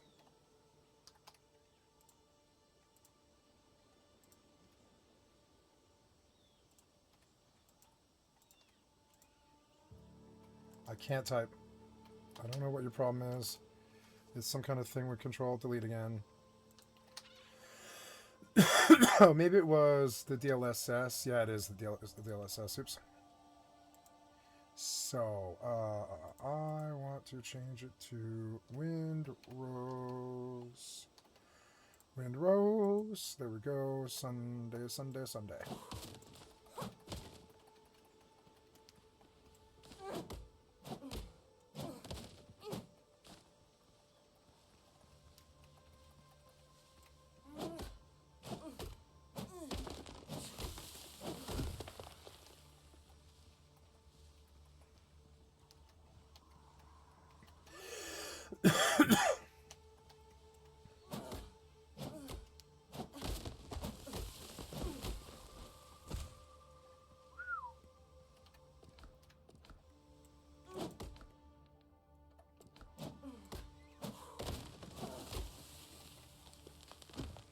wish it would knock over other trees.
I like the wood cutting in this game. It's therapeutic, kind of like Rust.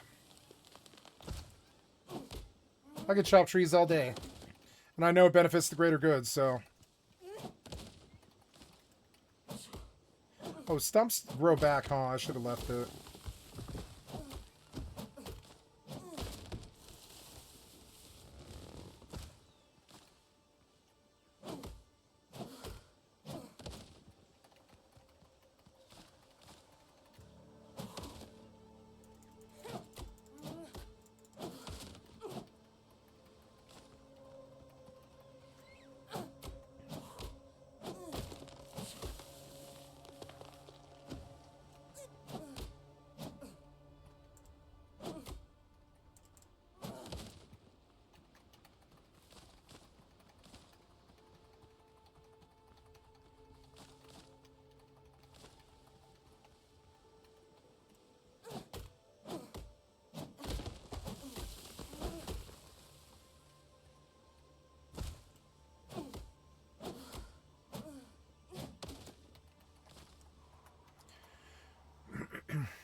That one hit me.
I love this game. Couple of days as an attempt to, like, I would imagine, like, is he gonna set up? Can he? I mean, maybe this you wouldn't know this, but I wonder if he can set up another. Oh my god. Pirate Software said the Stop Killing Games movement would never go anywhere, and he was catastrophically wrong. There is a particular kind of person in every community who looks at something they do not like, points at it, tells everyone it has no legs, and then spends the next several months watching it walk, run, and eventually stroll into the European Parliament. Pirate Software is that person, and the Stop Killing Games movement is that something. What we are going to do today, though, is step away from the easy targets for a moment and actually look at what is unfolding where it matters, inside Parliament itself. Because as entertaining as it is to keep dragging Pirate Software across the coals, it ultimately achieves very little at this stage. His position is already set in stone. His arguments have already collapsed under their own weight, and for all intents and purposes, he is politically irrelevant to the outcome. The real story now is not the man who got it wrong, but what happens next as this movement collides with institutions that can actually shape its future. Because the matter of the fact is that Pirate Software is not the only villain in this story, and he is certainly not the most dangerous one, because while he was busy being wrong about a campaign he dismissed, some considerably larger and considerably better funded enemies have emerged from the shadows to try and crush our consumer rights forever. I am talking about a lobbying organisation that represents virtually every major publisher in the games industry, who have the resources, the connections, and the institutional access to do genuine damage to the consumer rights we are fighting for, and we are going to be talking about them at length in this update on the situation. I am Lady Decade, and if you like your gaming discussions unfiltered, then hit subscribe, because today we are talking about the extraordinary recent escalation. Thank you, Lady Decade. I've tried Alexa sub to your Ross stream. Scott said when he stood up in front of the European Parliament, well, the industry has deployed against him in response, and why, despite everything they can throw at this movement, we have to defeat these nefarious individuals who want the worst outcomes for us all. For all the doom and gloom surrounding the industry right now, it's also important to acknowledge that we are still getting some genuinely brilliant games, titles that remind you exactly why you fell in love with this medium in the first place, delivering creativity, polish, and ambition in ways that feel increasingly rare. In fact, you can use my links below to get 28% off the early Game of the Year contender Crimson Desert, as well as discounts of up to 90% off thousands of other titles, including big money off Resident Evil Requiem, 28% off of Pragmata, and thousands of other titles. Every purchase through my links directly supports this channel. And if you really love what I do here, you can join my Patreon for access to my behind the scenes costume library and a whole lot more. If you have been following this channel for the last year, you will already know the broad strokes of this story because I covered it in detail in previous videos. But for those who are coming to this fresh, let me give you the version you need. Stop Killing Games is a consumer movement founded by Ross Scott, better known to many of you as Accursed Farms, the man behind Freeman's Mind on YouTube. The campaign is built around a single core argument that it is fundamentally wrong for a game publisher to sell you a product, take your money, and then, at a point of their own choosing, disable that product entirely so that you can never play it again. The most high-profile example of this in recent memory is The Crew, Ubisoft's open-world racing game, which was shut down in April 2024 and rendered permanently unplayable for everyone who had purchased it, with no refund, with no offline mode, and no meaningful alternative offered to the players who had paid for it. The servers just went off. The game went with those servers, and that was that. Ross Scott's argument is not that publishers should be forced to maintain servers forever. That is how Pirate Software and others deliberately misrepresented the situation. An argument that gets deployed against the movement constantly, and we will be coming back to it. The argument is much simpler than that. When a game reaches the end of its commercial life, publishers should be required to leave it in a functional, playable state, an offline mode, support for private servers, a patch that removes a dependency on infrastructure that the publisher is no longer willing to run. Something. Anything, because the alternative, which is the current status quo, is that you do not own what you paid for, and that the thing you paid for can be taken from you at any time without recourse. In the summer of 2025, Pirate Software declared war against the movement, but his intervention was significant because of the platform he had at the time. Pirate Software had a large and engaged following in the gaming space, and when he used that platform to argue against Stop Killing Games, calling his proposals unrealistic and legally incoherent, and effectively implying that it was a naive, doomed campaign that would amount to nothing, a large number of people listened. His videos and commentary generated enormous engagement, and he became the face of the opposition to the movement in the eyes of much of the gaming internet, and for a period it genuinely did seem as though his pushback might blunt the campaign's momentum. But of course we now know it did not. The petition for the European Citizens Initiative passed 1 million signatures, then 1.2 million. The UK government petition ran alongside it, and the campaign kept growing. Ross Scott kept making his case with extraordinary patience and clarity, addressing every counter-argument point by point, never losing his composure and never taking the bait when the discourse got heated. And every time Thor declared the movement dead or impractical or legally flawed, the movement grew bigger.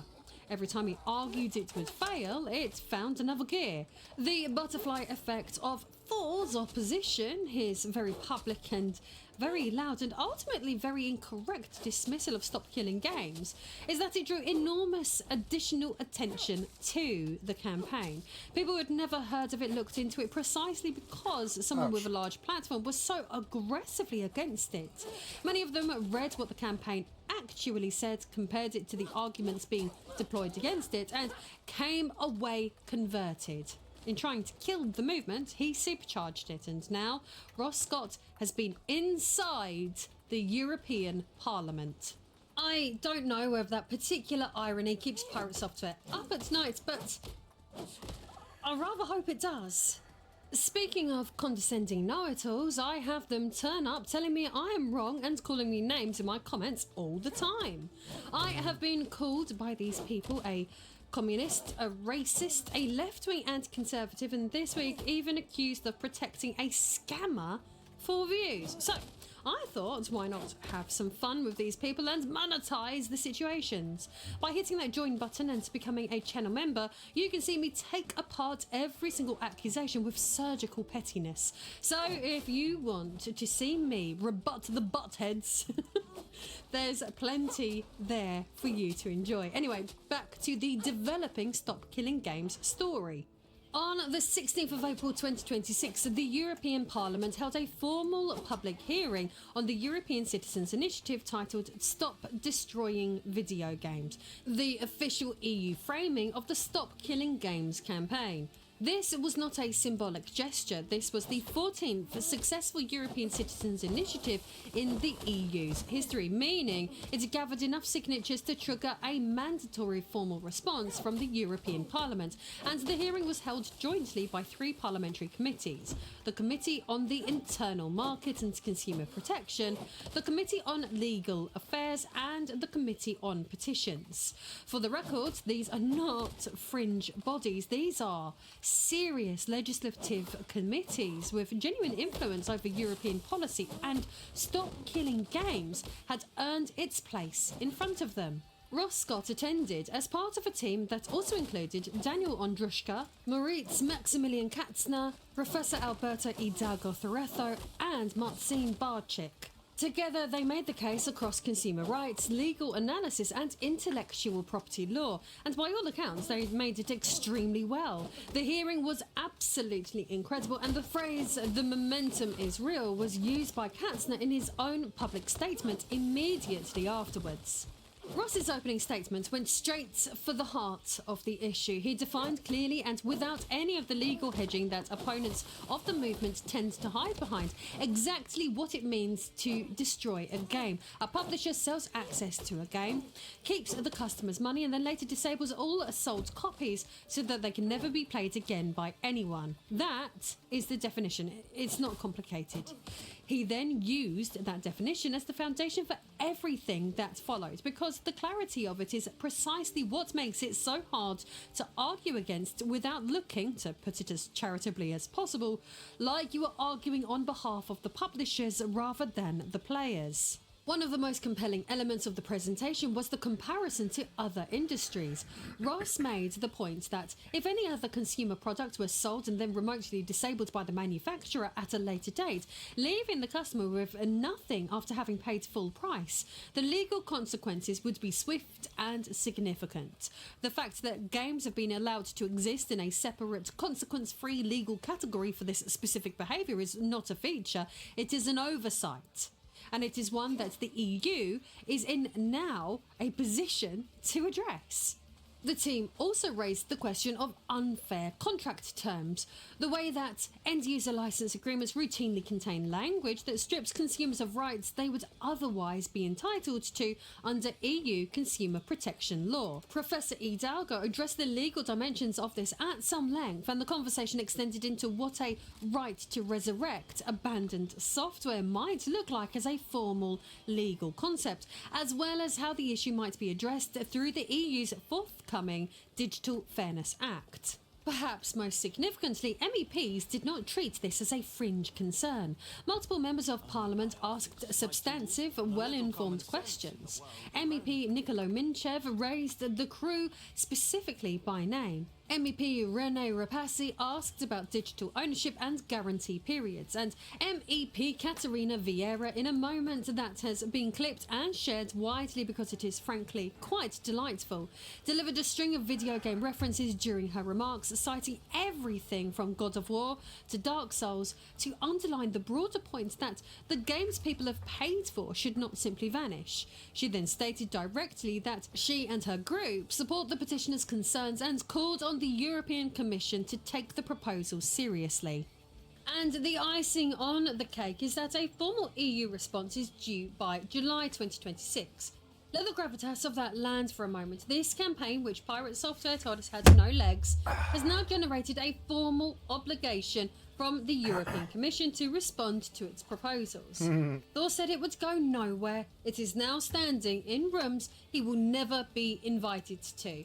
The schadenfreude in this situation is delicious, but enough celebrating, as now we need to talk about the real enemy. Pirate Software is a content creator. He had opinions. He shared them loudly. He was wrong. That is the beginning and the end of what he is in this story. And while his opposition to Stop Killing Games was genuinely damaging in the short term, he does not have lobbyists. He doesn't have a team of lawyers attending parliamentary hearings. He does not have a seat at the table when EU policy is being discussed behind closed doors. Video Games Europe and the bastards who work at that organisation do.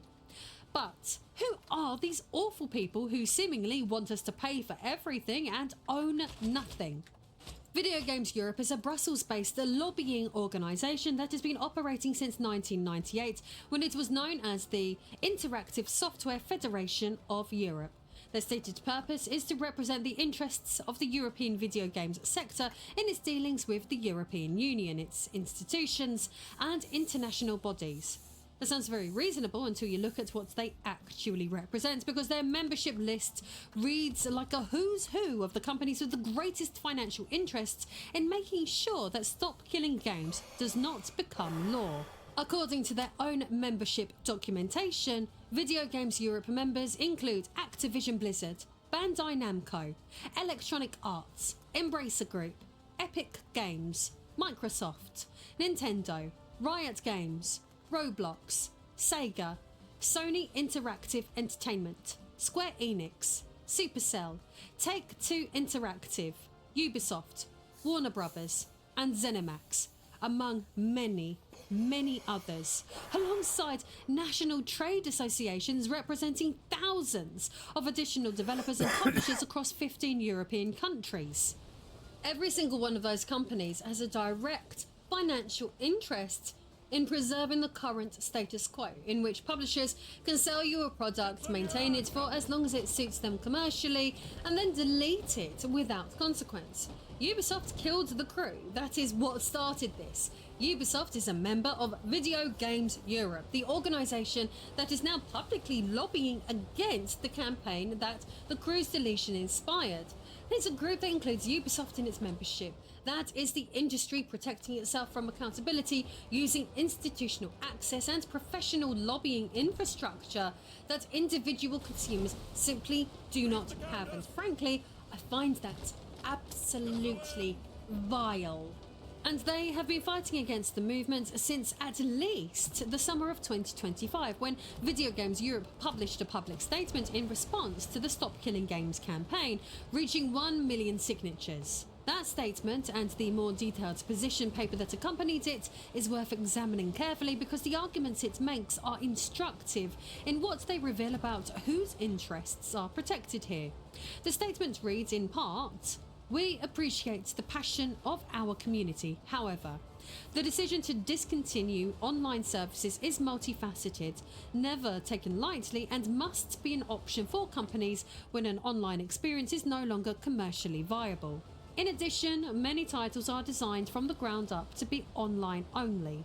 In effect, these proposals would curtail developer choice by making these video games prohibitively expensive to create." And in their extended position paper, they go further. "It will have a chilling effect on game design and act as a disincentive to making such games available in Europe." Right, so let us unpack all of that, because each of those sentences is doing something very specific, and none of them is particularly honest once you understand what the campaign is actually asking for. The argument that ending online support is a decision that is never taken lightly is an appeal to sympathy that has nothing to do with the legal or ethical question at issue. Nobody is arguing that publishers enjoy shutting down their games. The question is not whether they feel bad about it. The question is whether, having sold a product to a customer, they should be permitted to make that product permanently non-functional without any obligation to leave it in a playable state. The emotional weight of the business decision is irrelevant.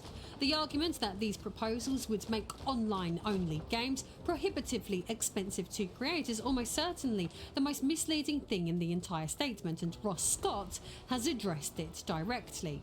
The campaign is not asking publishers to maintain servers forever. It is not asking them to provide ongoing support indefinitely. It is asking them to ensure that when they do shut down, the game can still be played in some form, whether through an offline mode, support for private servers, or an equivalent end-of-life solution. As Ross himself put it at the EU hearing, the question is fundamentally about repair. Just as a manufacturer can be required to make a product repairable, a game publisher can be required to leave a product functional.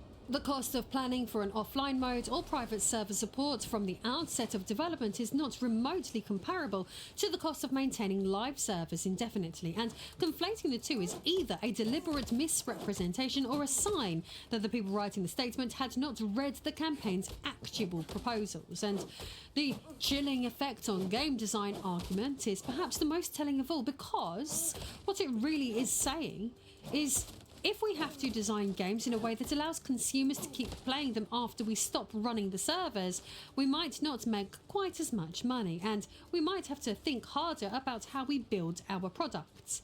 That's not a compelling moral argument. That is a corporation explaining that consumer rights are inconvenient for their business model, which is not even remotely the same thing.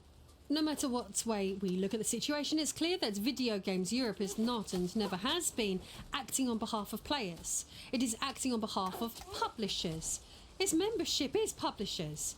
Its funding comes from publishers. Its institutional purpose is to ensure that publisher interests are represented in EU policy discussions, and that the fact that it is now mobilised against Stop Killing Games tells you more clearly than anything else could that the industry is taking this seriously. You do not deploy your most powerful lobbying infrastructure against something you believe is doomed to fail.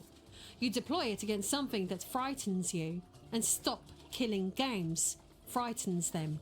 But there is a broader principle at stake here that I want to make sure does not get lost in the noise of specific gaming arguments, because I think it's important to understand what the outcome of this campaign would mean, not just for gamers, but for the wider question of digital ownership. What Stop Killing Games is pushing back against is, at its core, the gradual erosion of the concept of ownership in the digital age. When you buy a physical game, you own it. When the publisher stops supporting it, you still own it. The cartridge in your hand or on the disc on your shelf does not stop working because a company has made a commercial decision on the other side of the world. The object is yours. Your access to it is not contingent on anyone else's continued cooperation. The shift to digital distribution, to always online requirements, to server-dependent games has been extraordinarily profitable for publishers precisely because it has allowed them to sell you access to something rather than ownership of it, whilst charging you a full ownership price and marketing all the transactions as a purchase. The language used to sell these products, buy now, available to purchase, add to library, is the language of ownership. The license agreements, buried in the terms and conditions, tell a very different story, and the gap between those two things is where the crew lives, and where every game that has been switched off without recourse lives alongside it. The EU is in a position to close that gap in a way that would set a precedent not just for games but for all digital goods, and that is why Video Games Europe has sent its attack dogs after Ross Scott, because the principle, if it is established in law, does not stay in gaming, it travels, and that is a prospect the entire digital industry finds deeply, deeply uncomfortable. So here's where we are. Pirate Software told us this movement had no future. The movement now has a formal parliamentary hearing and a mandatory EU response due in July 2026 as its direct consequence. Thor was wrong, spectacularly and demonstrably wrong, and the butterfly effect of his very public dismissal of Stop Killing Games arguably accelerated the campaign rather than slowing it by drawing in audiences who had never encountered it before and driving them directly into Ross Scott's arms. And now, in the wake of an incredible hearing in which multiple MEPs expressed what appeared to be genuine sympathy with the movement's arguments, the industry has deployed Video Games Europe, a lobbying body representing Ubisoft, Sony, Microsoft, EA, Nintendo, Activision Blizzard, Take-Two, Warner Brothers, and virtually every major publisher you have ever given money to try and stop this from becoming law. The disparity between the two sides of this fight could not be more obvious. On one side you have Ross Scott, a YouTuber, and Moritz Katzner, a team of legal and academic experts working on behalf of the more than 1 million people who signed a petition because they are simply tired of paying for things they do not own. On the other side, you have some of the wealthiest and most institutionally powerful companies in the entertainment industry, represented by a professional lobbying organisation with 28 years of experience, navigating European policy and the explicit resources to do it at scale. That's not a fair fight by any conventional measure. But stay tuned, because here is why I think Stop Killing Games wins anyway. The first reason is legitimacy. Over 1 million European citizens signed the initiative. That's not a vocal minority. That is a significant, verifiable expression of public will. And it is the mechanism by which the EU is constitutionally obligated to listen. Video Games Europe can deploy all the position papers and lobbying resources it likes, but it cannot manufacture 1 million signatures. It cannot point to a mandate from the public. What it can do is argue that consumer rights are bad for business. And that argument, made in front of elected representatives who have to face voters, tends to age badly. The second reason is the quality of the case being made. Ross Scott has spent years building an argument that is specific, legally grounded, and deliberately narrow enough to be hard to dismiss without sounding like you are openly arguing against consumer rights. The campaign is not asking for the moon. It is asking for a functional end-of-life plan. That is a very defensible position, and the counter-arguments Video Games Europe have deployed against it, the chilling effect argument, the prohibitively expensive argument, have already been publicly and effectively dismantled, including at the hearing itself.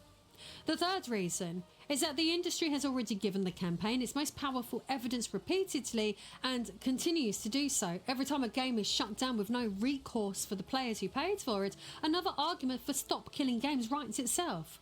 The Crew was not a one-off. It was a preview of standard industry practice in the live service era, and the players who have been on the receiving end of it are not going to forget. Pirate Software lit the fuse on this thing in his own way, simply by being wrong about it so publicly and so loudly that the whole world looked up. Video Games Europe has now arrived as the real opposition, powerful, well-funded, and representing interests that have nothing to do with the people who actually play the games. But they are fighting a tide, and the tide has been building for a very long time. The formal EU response is due in July. I'll be watching it very closely, and I will be covering it here on this channel when it arrives. Don't forget you can use my links in the description to get up to 90% off thousands of games, and every purchase supports this channel directly. If you really love what I do here, my behind the scenes cosplay library and more are waiting for you over on Patreon, or you can hit the join button to unlock weekly exclusive videos. See you all again soon.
God damn it.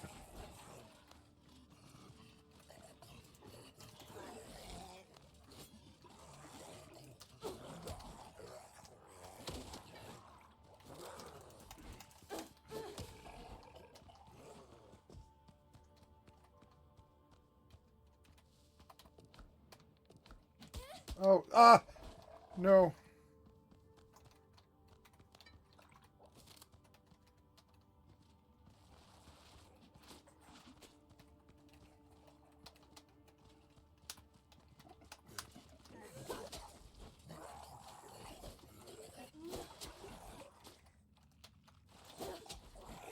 Oh, they're gonna corner me. Exit. Let's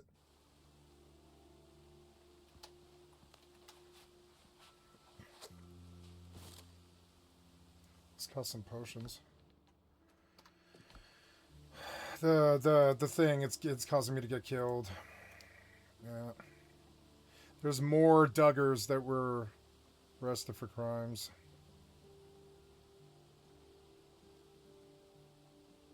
Status Quo News.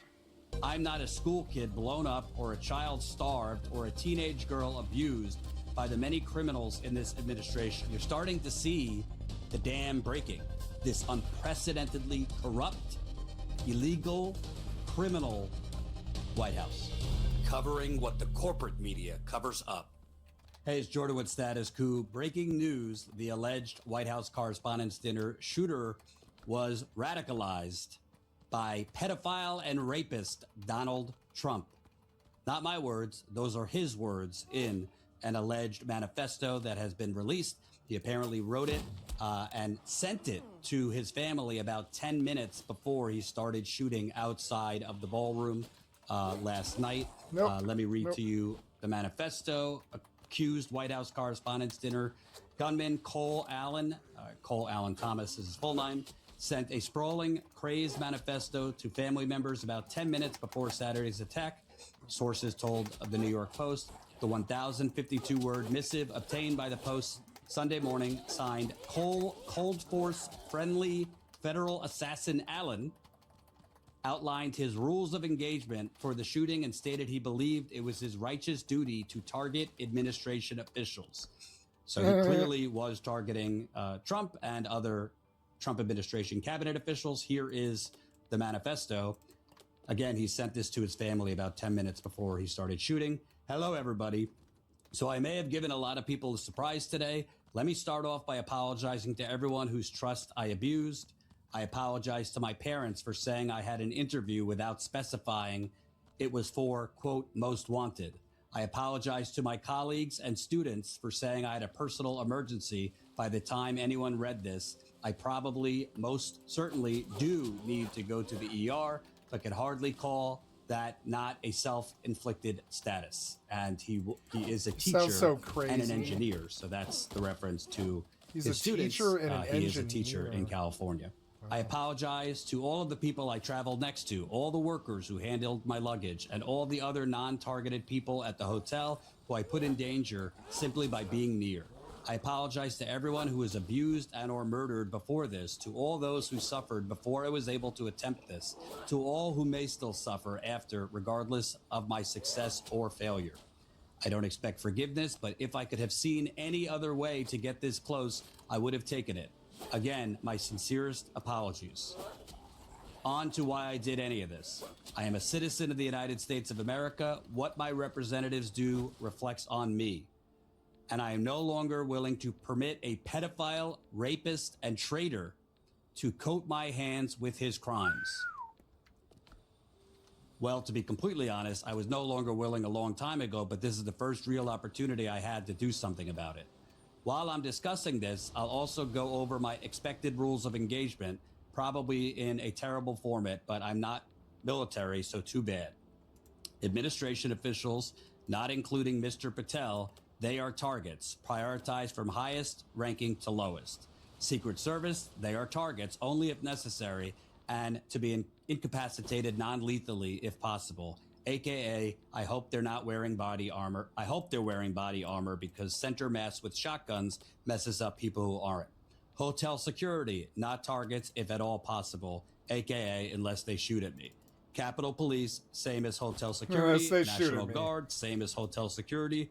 Hotel employees, not targets at all. Guests, not targets at all. In order to minimize casualties, I will also be using buckshot rather than slugs, less penetration through walls.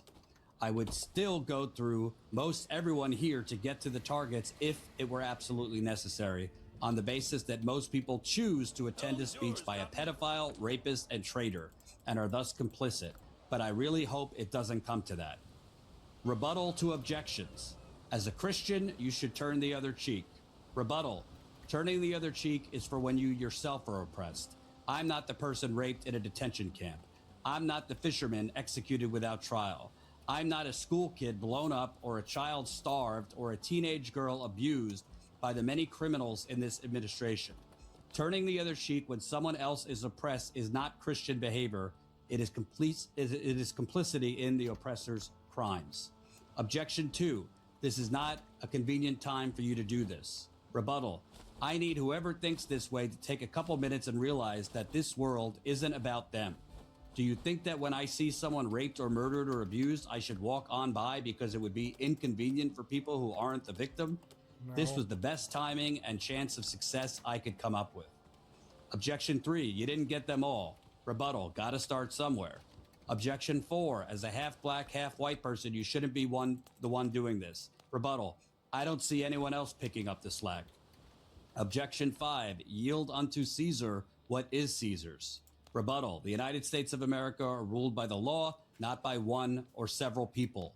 Insofar as representatives and judges do not follow the law, no one is required to yield them anything so unlawfully ordered. I would also like to extend my appreciation to a great many people, since I will not likely be able to talk with them unless the Secret Service is astoundingly incompetent.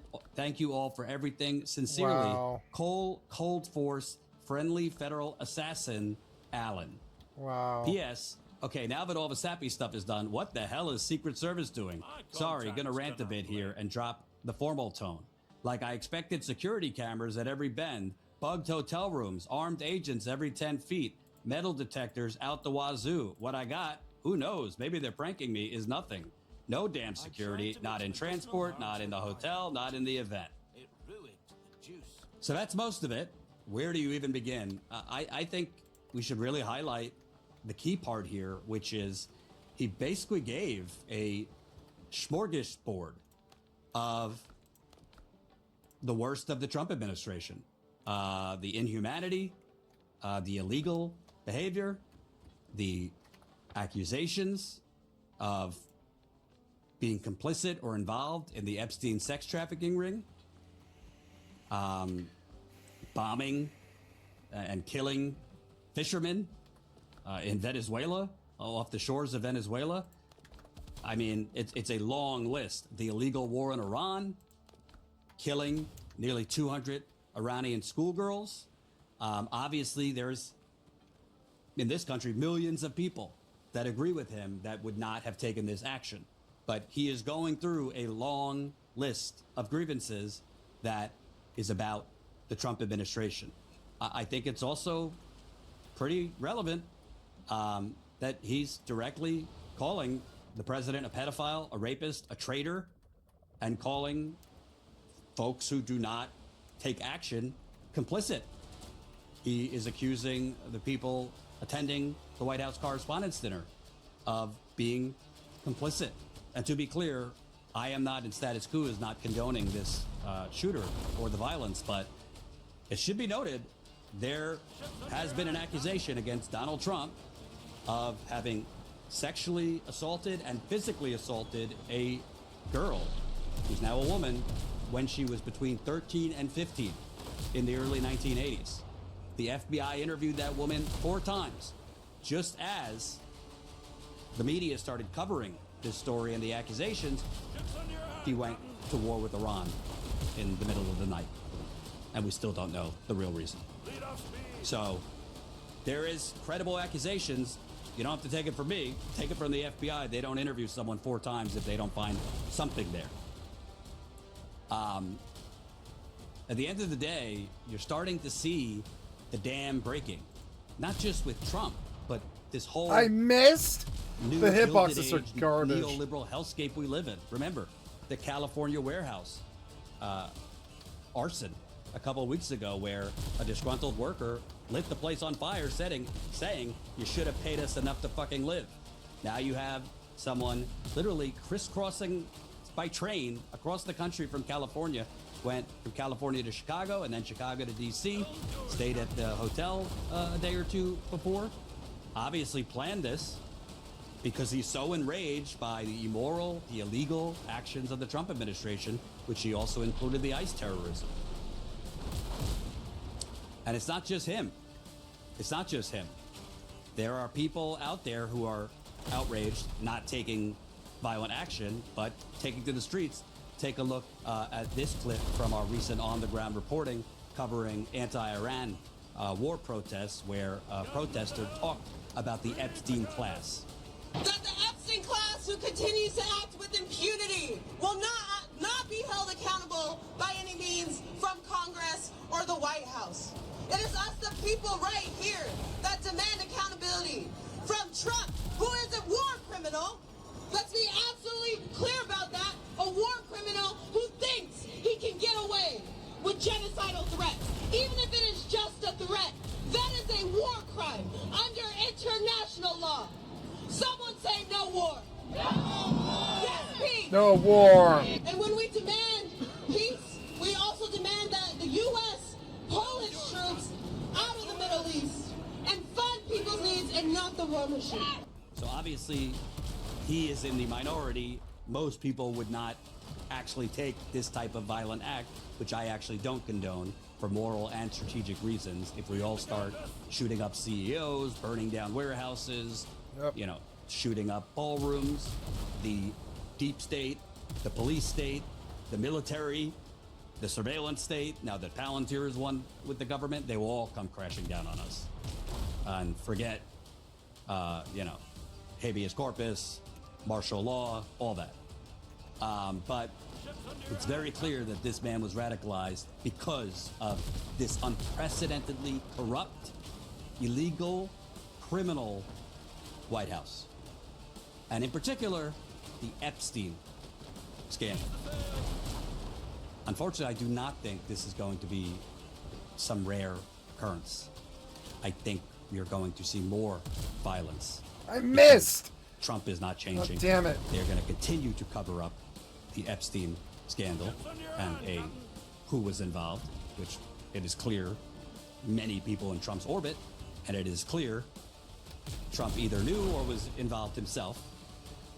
They are going to continue this terrorism through ICE, even if it's not as in your face than Wild Wild West as it was during the Minneapolis surge. They are still abducting immigrants and U.S. citizens wrongly. I don't like the hitboxes. They're terrible. Still proudly and boisterously deliver corruption and execute corruption to enrich themselves.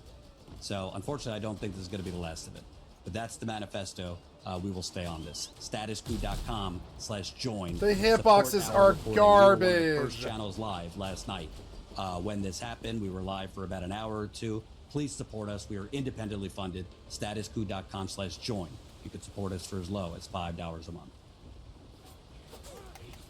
Oh, no, I don't want to die. I don't want to die right here, son of a bitch. I don't know what you were doing. You put me on the steering wheel, you fucking idiot piece of shit developer. You've done that to me a lot. Don't put me in the fucking steering wheel. It screws me. It gets me wasted. It's the same thing as Bethesda chairs, you fucking idiot. I don't want you locking up my animations. Get a clue, shithead. I think I have to make more cannons now.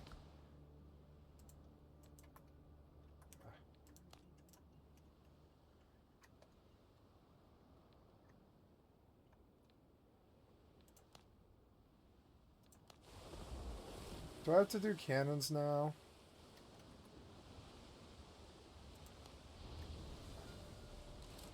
Maybe not.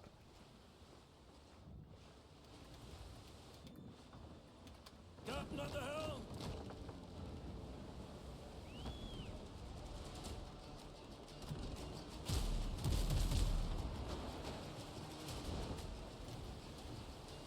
I like this more than Skull and Bones. Which is sad.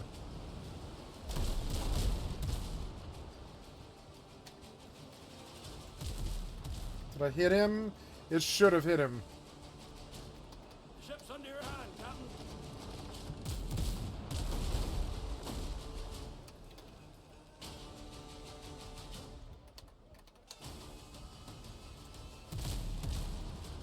How did you miss? The hitboxes are fucking garbage. That did not miss. That was a good shot.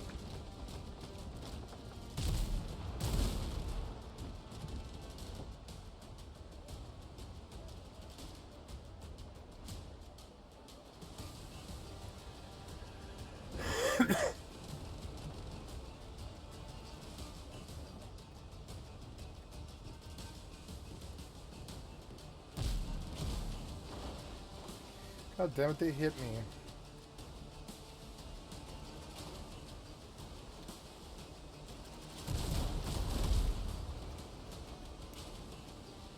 I think I like shooting forward the best.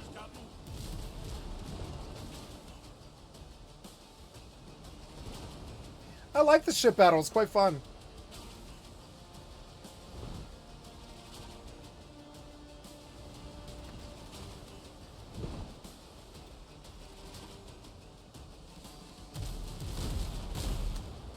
How did you miss?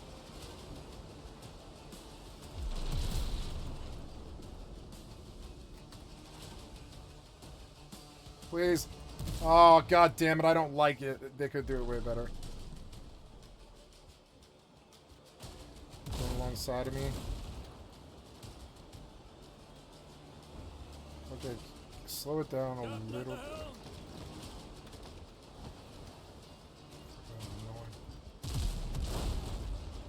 Fucking annoying. Okay, come back around.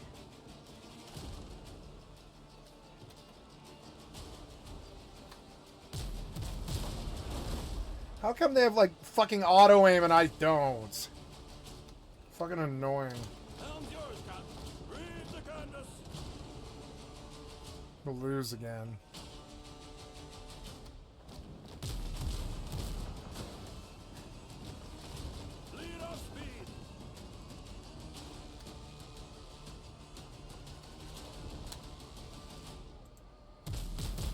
How do those miss? Fucking worthless. Why would you do all this work on this game and then fucking cripple it with this terrible fucking hitbox?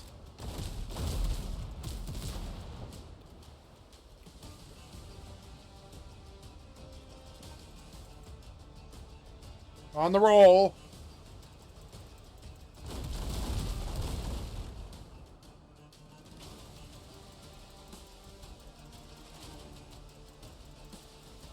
Sick him, sick him. Finally. Captain at the helm. Set for sail.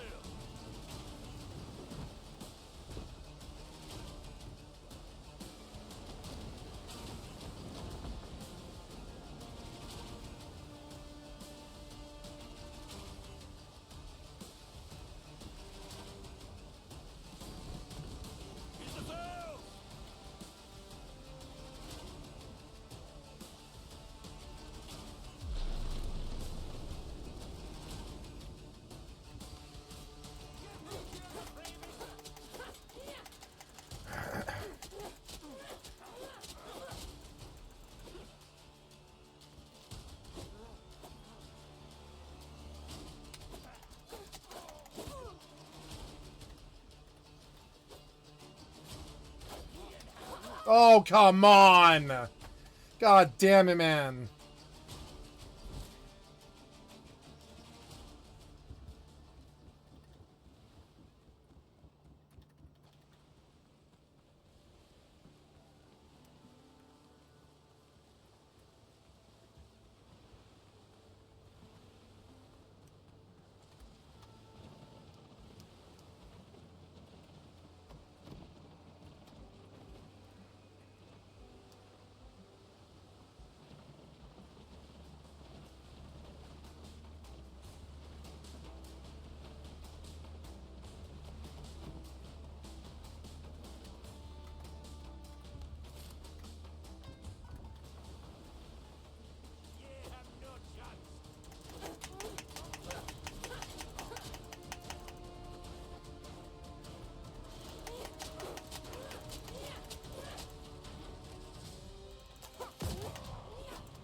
Miss me. Sorry.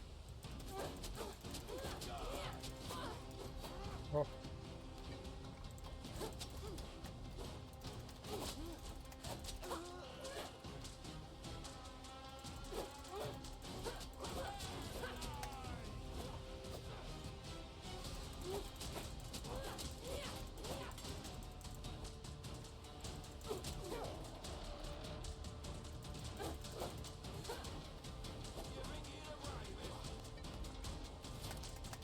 No! God damn it! Using the items is fucking stupid!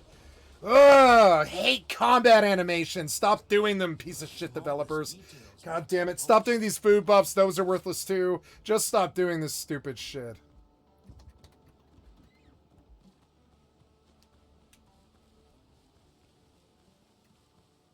Trying to eat food mid-battle because you force me to eat food all the time.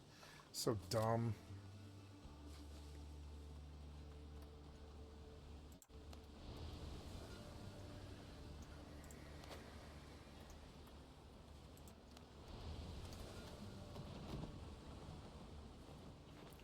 Fucking annoying.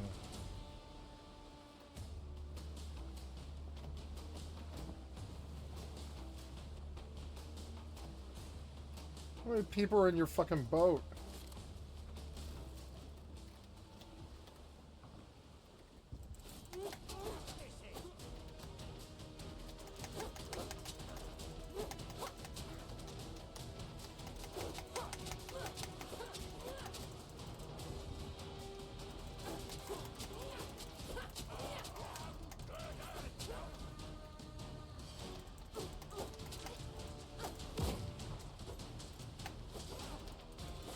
Ooh.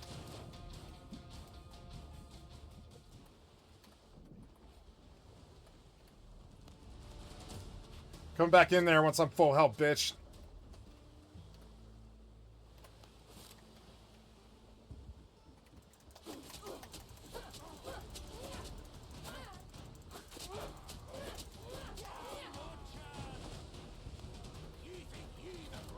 Ooh.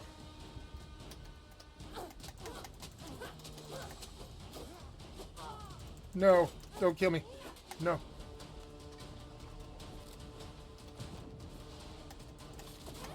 No. No.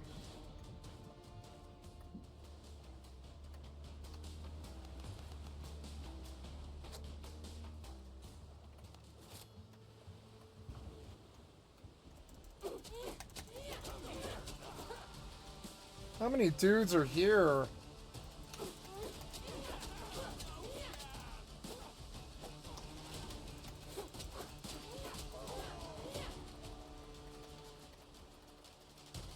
Is that it? No. They're just coming. They just keep coming.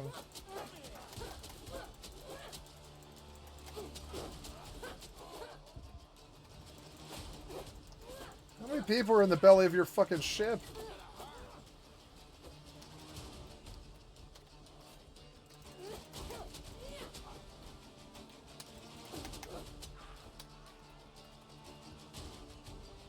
Are they just gonna keep coming? This is way too dangerous. What?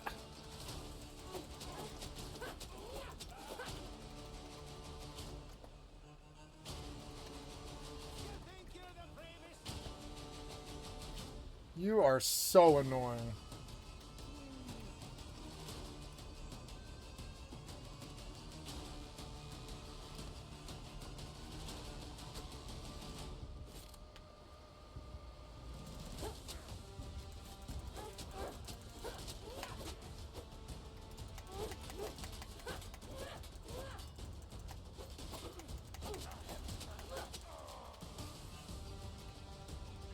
They just keep coming. I don't know what to do.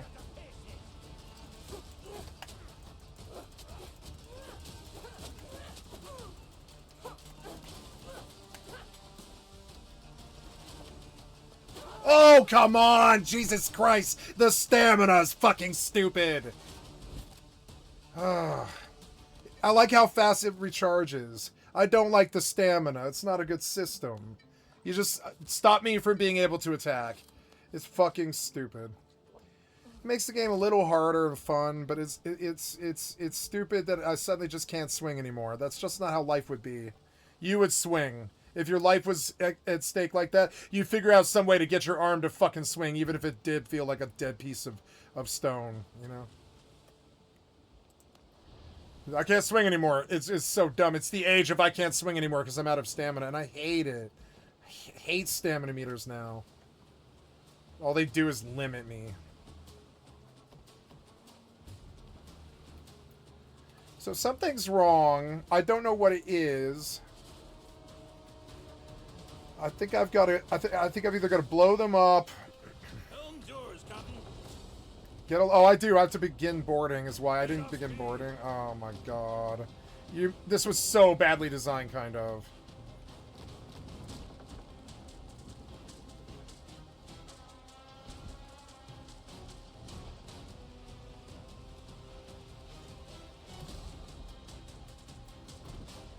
I hate this. Fucking annoying.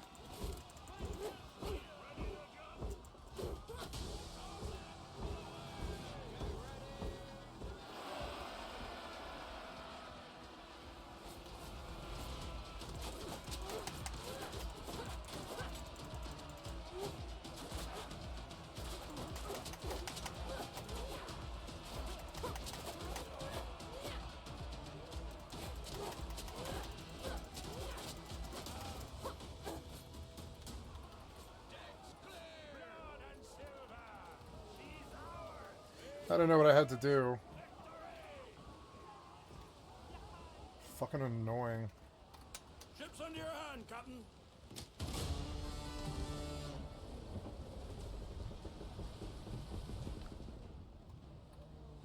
Ooh, combat repair kit.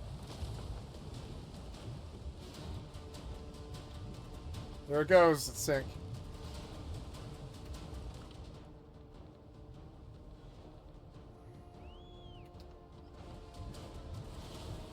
Helm's yours, Captain. Set more sail.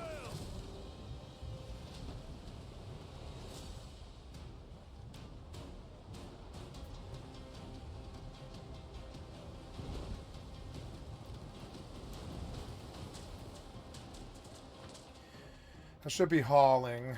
Am I logged in? Yeah, I'm logged in, but I want to do this storyline mission, but I have to buy score die.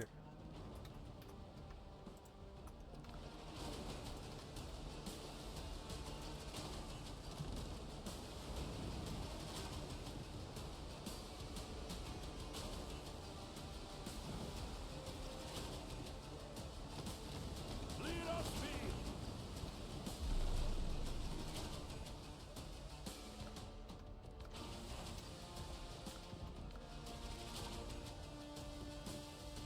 Read the canvas.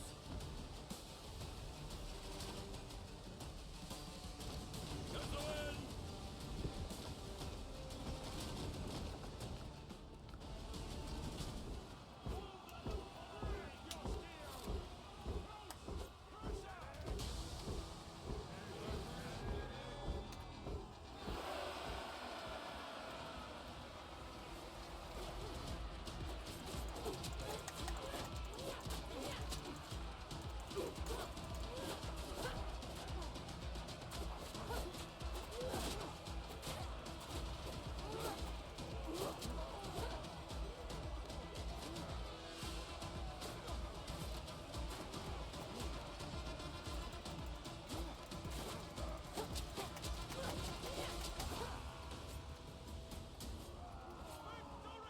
Rah! Another round of grog for all the men, or whatever.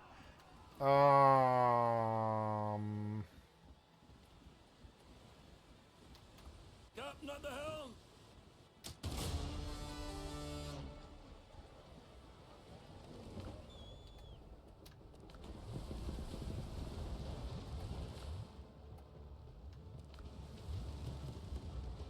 Lead off speed.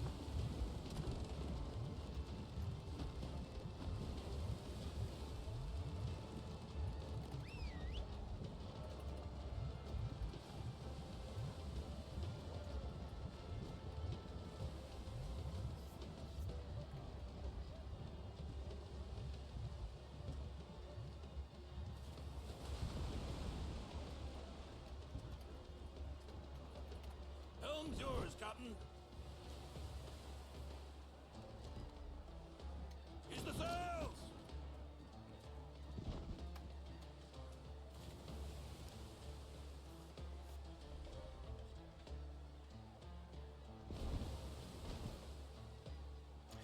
I don't see this.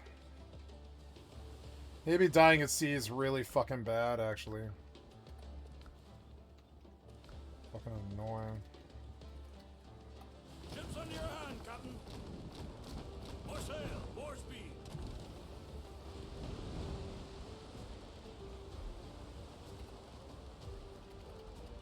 They need to deal with, like, that body thing better, I don't know.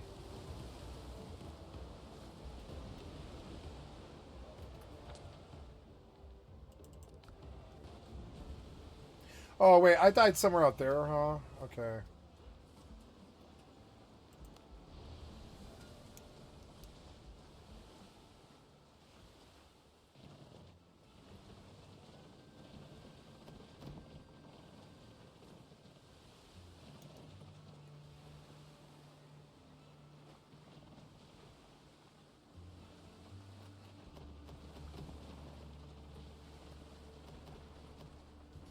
Like, if you die at sea, I don't think you can keep your loot, which is really fucking bad. I don't know.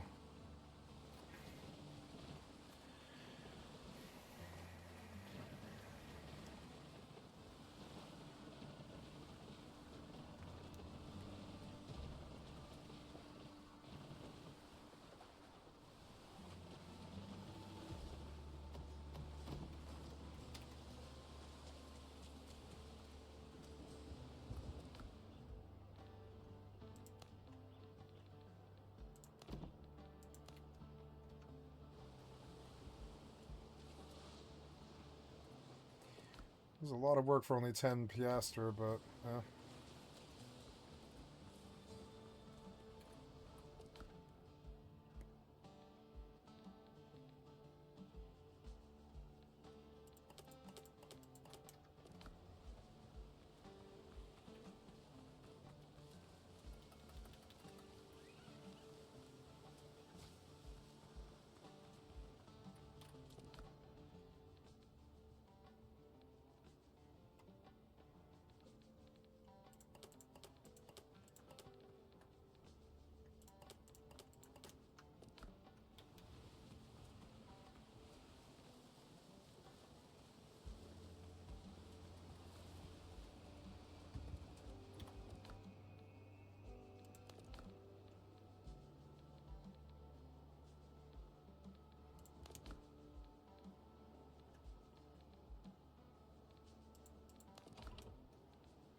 no idea how often I've had to treat sailors' wounds inflicted on them by their own captains.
Captain at the helm! Ease the sails! Set more sail!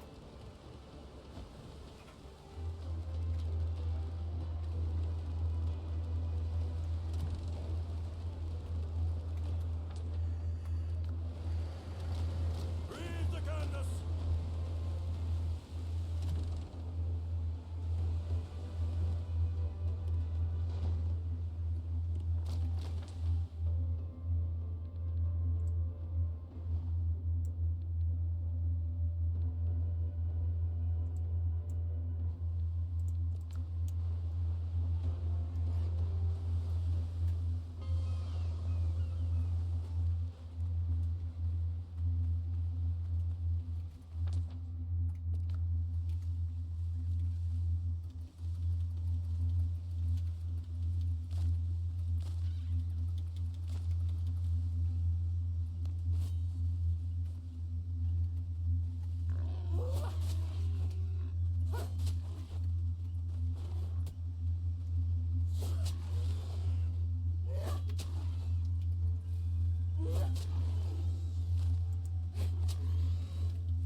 Wooden talisman. I don't know what that is.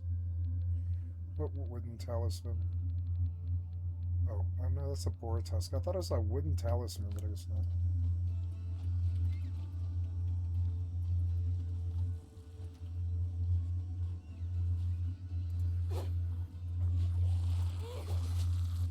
Oh no!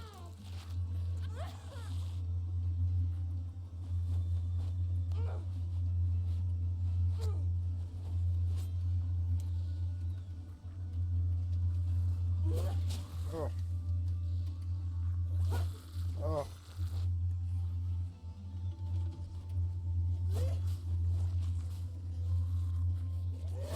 Oh, get out of it. Oh.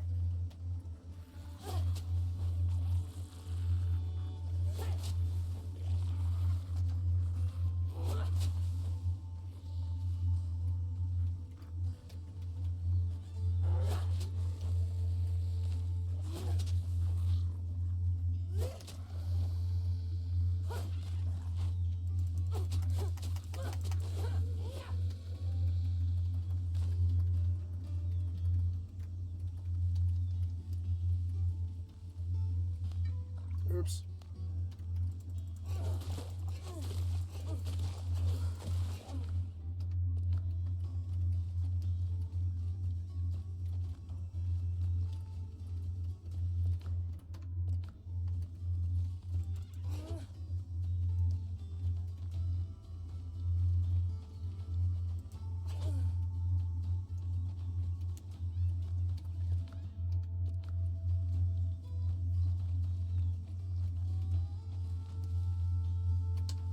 This music is so good.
Oh, I couldn't hit the button. Nope, nope.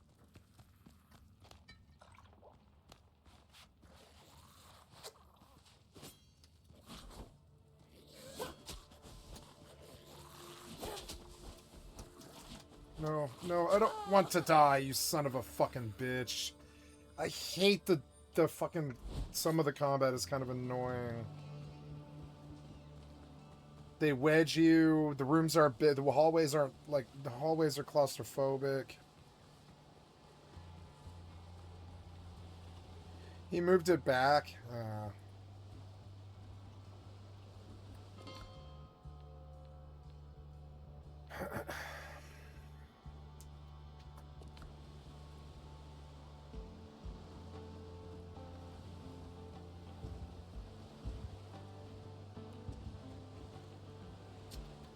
Oops.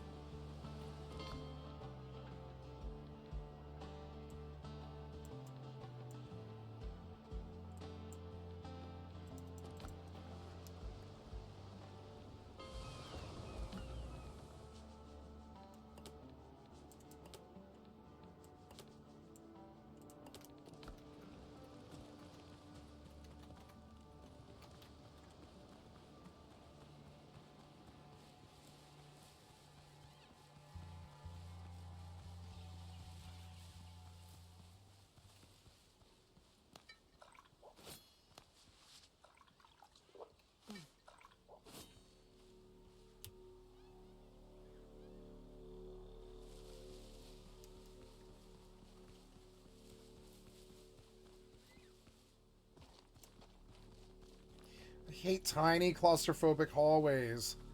They do it way too much in video games where it's like, okay, I'm not fighting you, I'm fighting the wall wedge. And the wall wedge sucks. That's you, developer.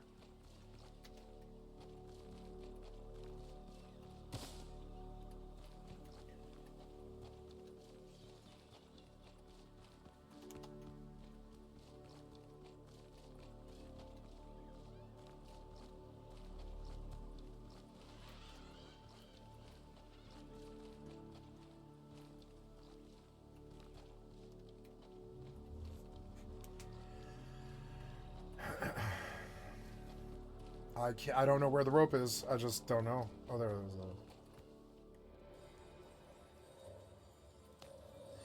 Not having gunpowder sucks.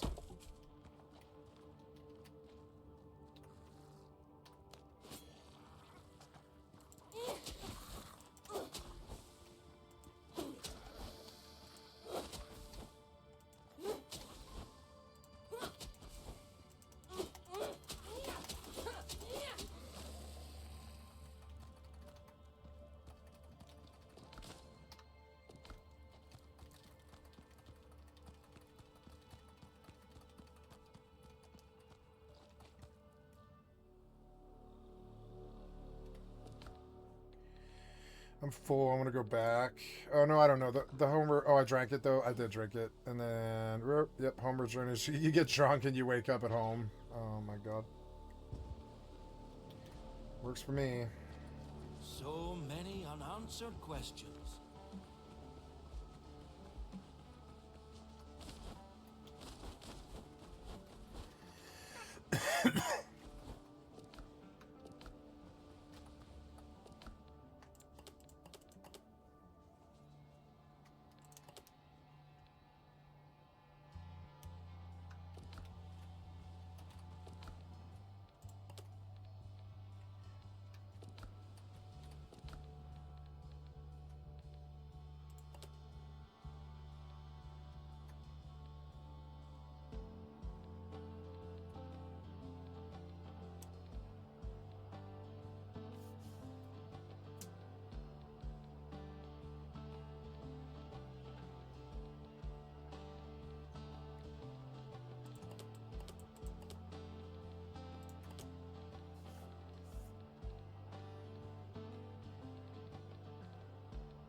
Beautiful.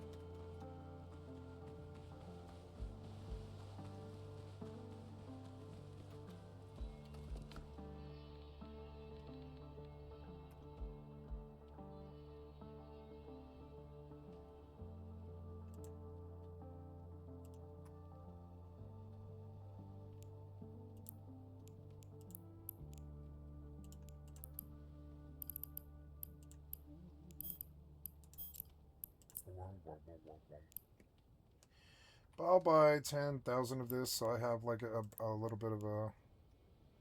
I'll buy all 2350 of it. That's fine by me, I'll take it all. Yep. Okay, take 1500 of it. Oh, I have small abyssal shield extenders here for some reason. I don't know why. A light mutated drone. Huh. Maybe I should haul this back with me. At least to the trade hub. We got what I needed, right? Yeah, Scordite. Yeah.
I can make a shovel now. Fuck, I better go do that. Oh, cool, I can make fast travel bells and lamp. Oh, a lamp. Okay, I have a lamp. Yeah, I can make lamps. I mean, I could already make lamps, but I forgot something. What was it that I learned? It was oh, I have talents. Oh, I have a talent. I have 2 talent points available. Nice. I didn't realize. Ooh, that's good. Let's see how it feels. Yeah, this stamina, man. It's yeah. I guess they're starting to sort of.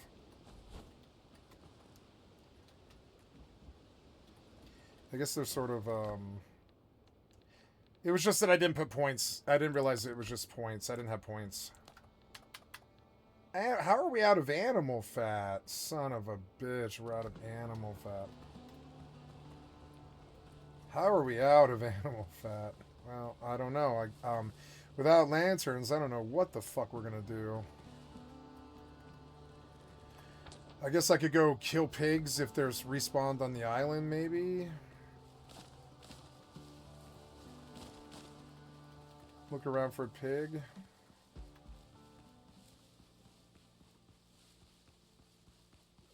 Or dodo.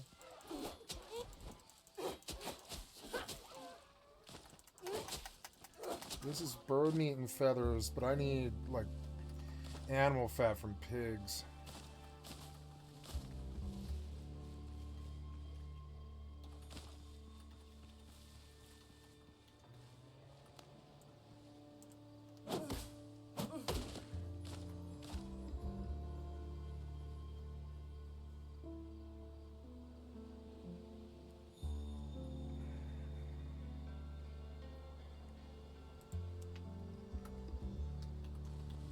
September 7th, 2018. The music world is about to lose one of its brightest stars. Mac Miller. He believed he was taking a standard prescription painkiller, but what he didn't know was that the pill was contaminated with a synthetic substance far more dangerous than any hospital-grade medicine. Some sad news from the music world. Mac Miller, at the age of just 26. The very same thing happened to Prince, Tom Petty, Angus Cloud, and Coolio. They all became victims of what health officials now call a silent epidemic. The spread of illicitly manufactured synthetic opioids, better known as fentanyl. Fentanyl? Fentanyl is now the #1 killer. You can die just by touching. Did Coolio die of fentanyl? Did Coolio die of fentanyl? I didn't know that. Oh no, Coolio died to fentanyl? He overdosed. He's probably doing an 8-ball or something. Got kinda high and got kinda drunk. Bound chicka, bound chicka, 8-ball. Got kinda high and got kinda drunk. Bound chicka, bound chicka, 8-ball. That's Coolio. I love Coolio. I didn't know Coolio died of fentanyl.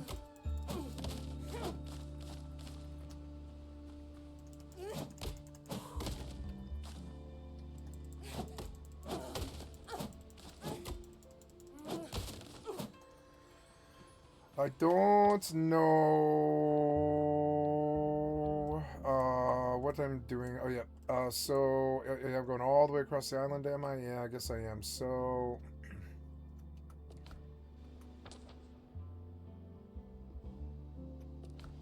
oh no, I guess I'm on this island. Ooh, it's clay.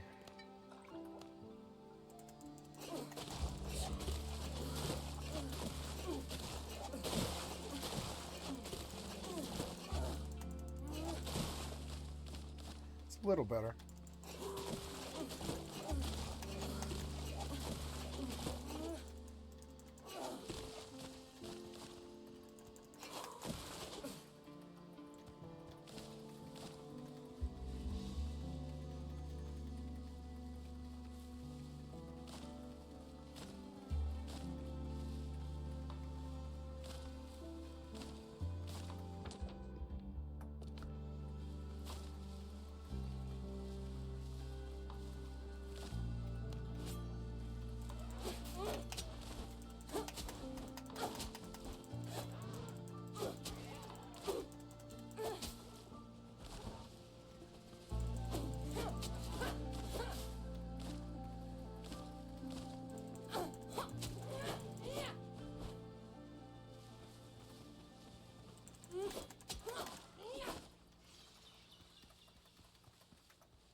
PCP. Oh my God. He had a bad heart. He had asthma, and he had PCP. He had been sherming. He's probably, because he had money, he was probably doing like lots of drugs. He talked about it on Gangsta's Paradise. How he was like he talked about it on all his albums, overcoming cocaine addiction, crack addiction. He was never afraid to talk about that stuff.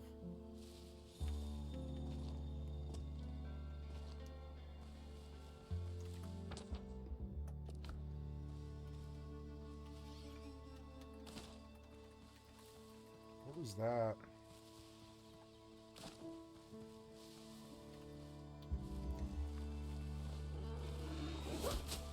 Oh, this is good.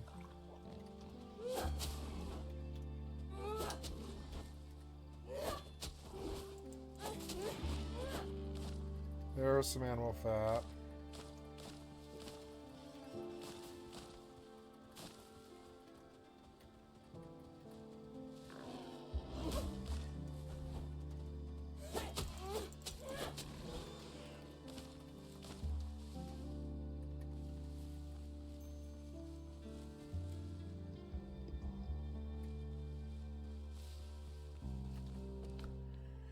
I am out of lantern now, and I'm also out of space, which does suck. I think I'll just use this potion to get back, or I don't know. I'll go until I run out of room.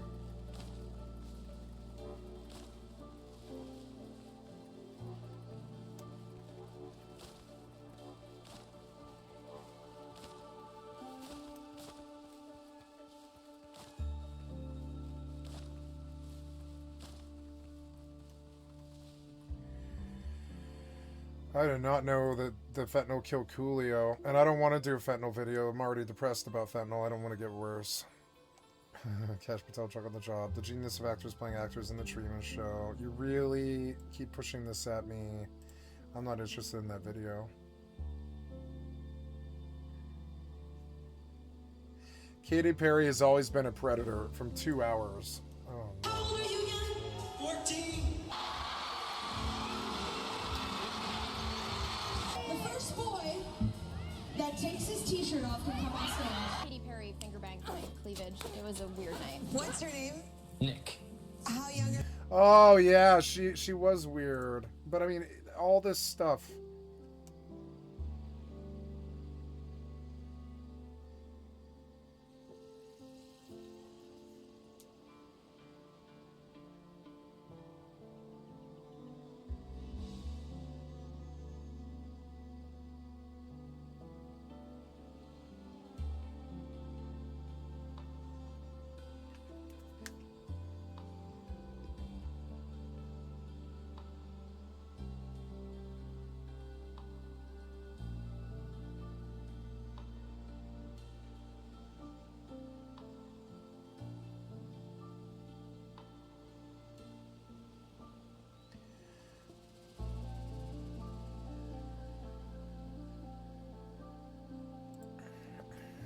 It seems like every week I log on to social media, whether that's Twitter or TikTok, and there's always like a new gaming headline that relates back to money or prices increasing. The latest news includes things like the PS5 getting its second price hike by like $100, and this was after Xbox already did it. There's rumors already of the way Switch too 2 much. getting a price hike, and they already canceled their Mario Kart bundle, which was basically like a price hike in disguise. And of course, we have the RAM shortages all across the tech industry right now that is affecting everything globally, which includes our video game consoles as well, so things like the Steam machine getting delayed. And that's not even mentioning the never-ending debate of whether games should be $70 or $80, which is the standard for AAA games right now. And of course, this is all warranted, right? Money is a very sensitive topic right now in the current economic landscape, at least in America, and that includes the hobbies we want to enjoy. I myself have changed my spending habits when it comes to gaming because I'm currently in between jobs right now, and even though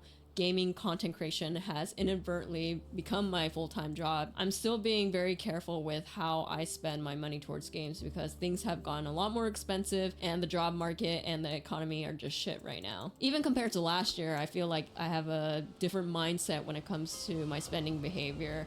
towards games. Pricing consoles and games are the most complex they've ever been, and that's for a multitude of reasons beyond just inflation. AAA games and consoles are the most expensive they've ever been, but on the other end, people will argue that financial accessibility with games has changed too, with how cheap indie games, PC gaming, and free-to-play games has changed how we spend money on games as well. And that makes me think, how much do game prices determine what I'm playing as a gamer in my 30s, what my younger Gen Z friends are playing, and in turn, how does that spending behavior directly shape gaming culture around each generation? Anyway, let's talk about it. By the way, hi, my name is Anna, and on this channel, we talk about all things video games. We discuss games from Thank you. I'm Anna Molly. I'd like to sub to your channel. Thank you for that content from my stream.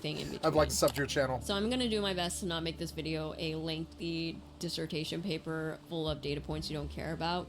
And to do that, I think I'm going to start with just a personal story on how I think my own personal spending behavior determined how I game throughout the course of my life. So this is basically starting at the earliest I was gaming, which is probably when I was able to feasibly have the motor skills to start using a controller, to around like 12 years old probably. And if we're comparing this generation to the generation now, we would be talking like Gen Alpha years. So during my like elementary, middle school years, I obviously relied on my parents for all my gaming experiences. I was a kid who grew up primarily on PlayStation and Nintendo consoles. So with Nintendo, I had a SNES, I had an N64, I had a GameCube, I had a Wii, and with PlayStation, I had a PlayStation 1 and 2. I also played handheld consoles, like I had a Game Boy Color, a Game Boy Advance, an SP, a DS, and I did actually have a PSP at one point, but I don't actually remember playing any games on it because we just never bought PSP games. So I think that a lot of my childhood was spent playing Nintendo consoles, mostly, with PlayStation probably being a little bit more secondary. I was really privileged to come from a middle-class family that could afford consoles and games for their children, but at the same time, my parents didn't exactly want to spoil me with giving me games all the time. So games were always treated like a treat or a gift for me and my brother. They were always a Christmas present or a birthday gift, and I wouldn't say that I just got games just because I asked for them. Looking back on this is actually why I don't blame a lot of like people who say that they game a lot but they haven't experienced like a Final Fantasy game in their lives before, because I think like with these like classic, very popular IP that most people typically grew up with, we were still very dependent on our parents to be able to have those gaming experiences.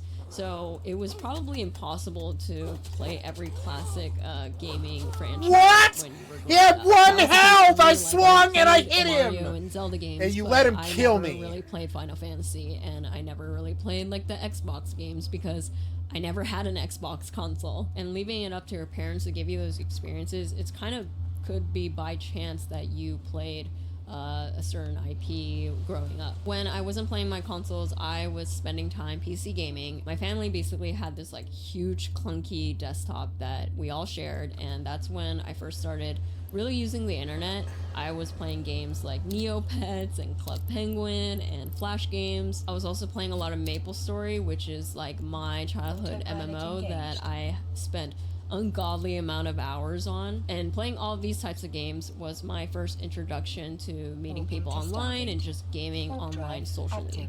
I don't think she's my type of gamer. I like her though, and I want to see other content of hers, but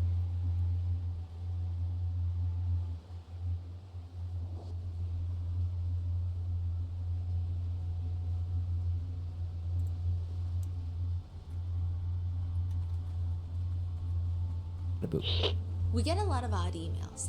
Sometimes we get emails just simply telling us to look into somebody's name. Like, there's no criminal record, there's no online discourse, it's just a name. And then we respond, and then there's no response back. But that is still probably nothing at all compared to what the producers of the Oprah Winfrey Show likely got when it was on air. December 2006, the Oprah Show just flew out an entire family, almost 24 family members, all the way from Arkansas to Chicago. They're paying for the airfare, hotel costs, food costs, everything, which is a lot of money for almost 20 people. But the family that they're bringing in to interview, they're famous. They're the Duggars. They have their own TLC reality show. They're all about good Christian values and procreating. Like, there is a mandated law that if you don't pop out a child every other summer out of you, you will be struck down by lightning. They're naturally a very interesting sight. The girls in the family all have curly hair, wear long dresses. They look like they're stepping out of a movie from decades ago before cities had running water. But before they can even step foot onto the production stage for the Oprah Winfrey Show, before they can even do a sound check, an email lands in one of the producers' inboxes. Before you air the Duggar family from Arkansas, you need to know the truth. They are not what they seem to be. Joshua, the eldest son of the 19 kids, has molested his siblings while they were sleeping, and the parents have been hiding the secret for a long time. Jim Bob, the father, lies to his church and his friends to make him look good. At this moment, he is in trouble with the church for lying about Joshua and the things that concern the way the church members reacted. I think that you should know the truth before they make a complete fool out of you in your show. They have been on TV before and come across as a perfect family, which couldn't be further from the truth. They jump from show to receive gifts for their family to make them look really good. Please consider this and confront them about their secret. The Oprah Winfrey Show, they canceled the Duggar interview. Even though they're already waiting for the Oprah Winfrey Show in Chicago ready to film, they cancel it. And then they forward this email to the local police station. This email from 2006 is going to kickstart a decade-long secret ordeal that ultimately implodes and results in multiple arrests. At least 3 Duggars have been arrested thus far, 1 police officer in connection with the case, mostly all for crimes against children. Whoever emailed Oprah was right. The Duggars were hiding something.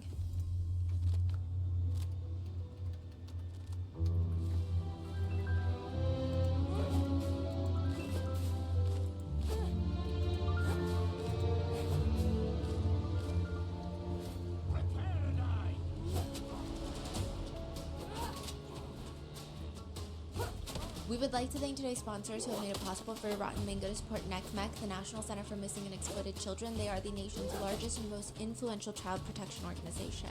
This episode's partnerships have also made it possible to support Rotten Mango's growing team of dedicated researchers. And we'd also like to thank you guys for your continued support. As always, full show notes are available at RottenMangoPodcast.com.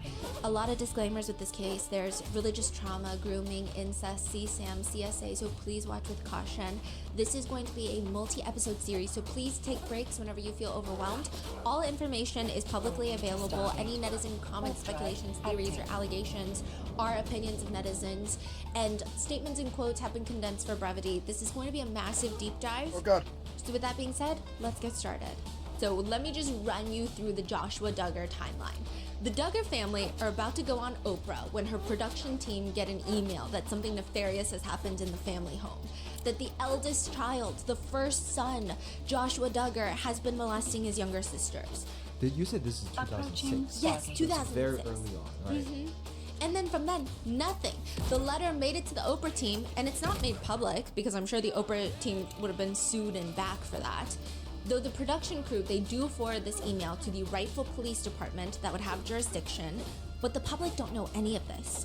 The show, 19 Kids and Counting, continues to air the happy, solidly wholesome, at least the Duggar parents are very much bigoted, okay? Some of the children, I'm sure they have different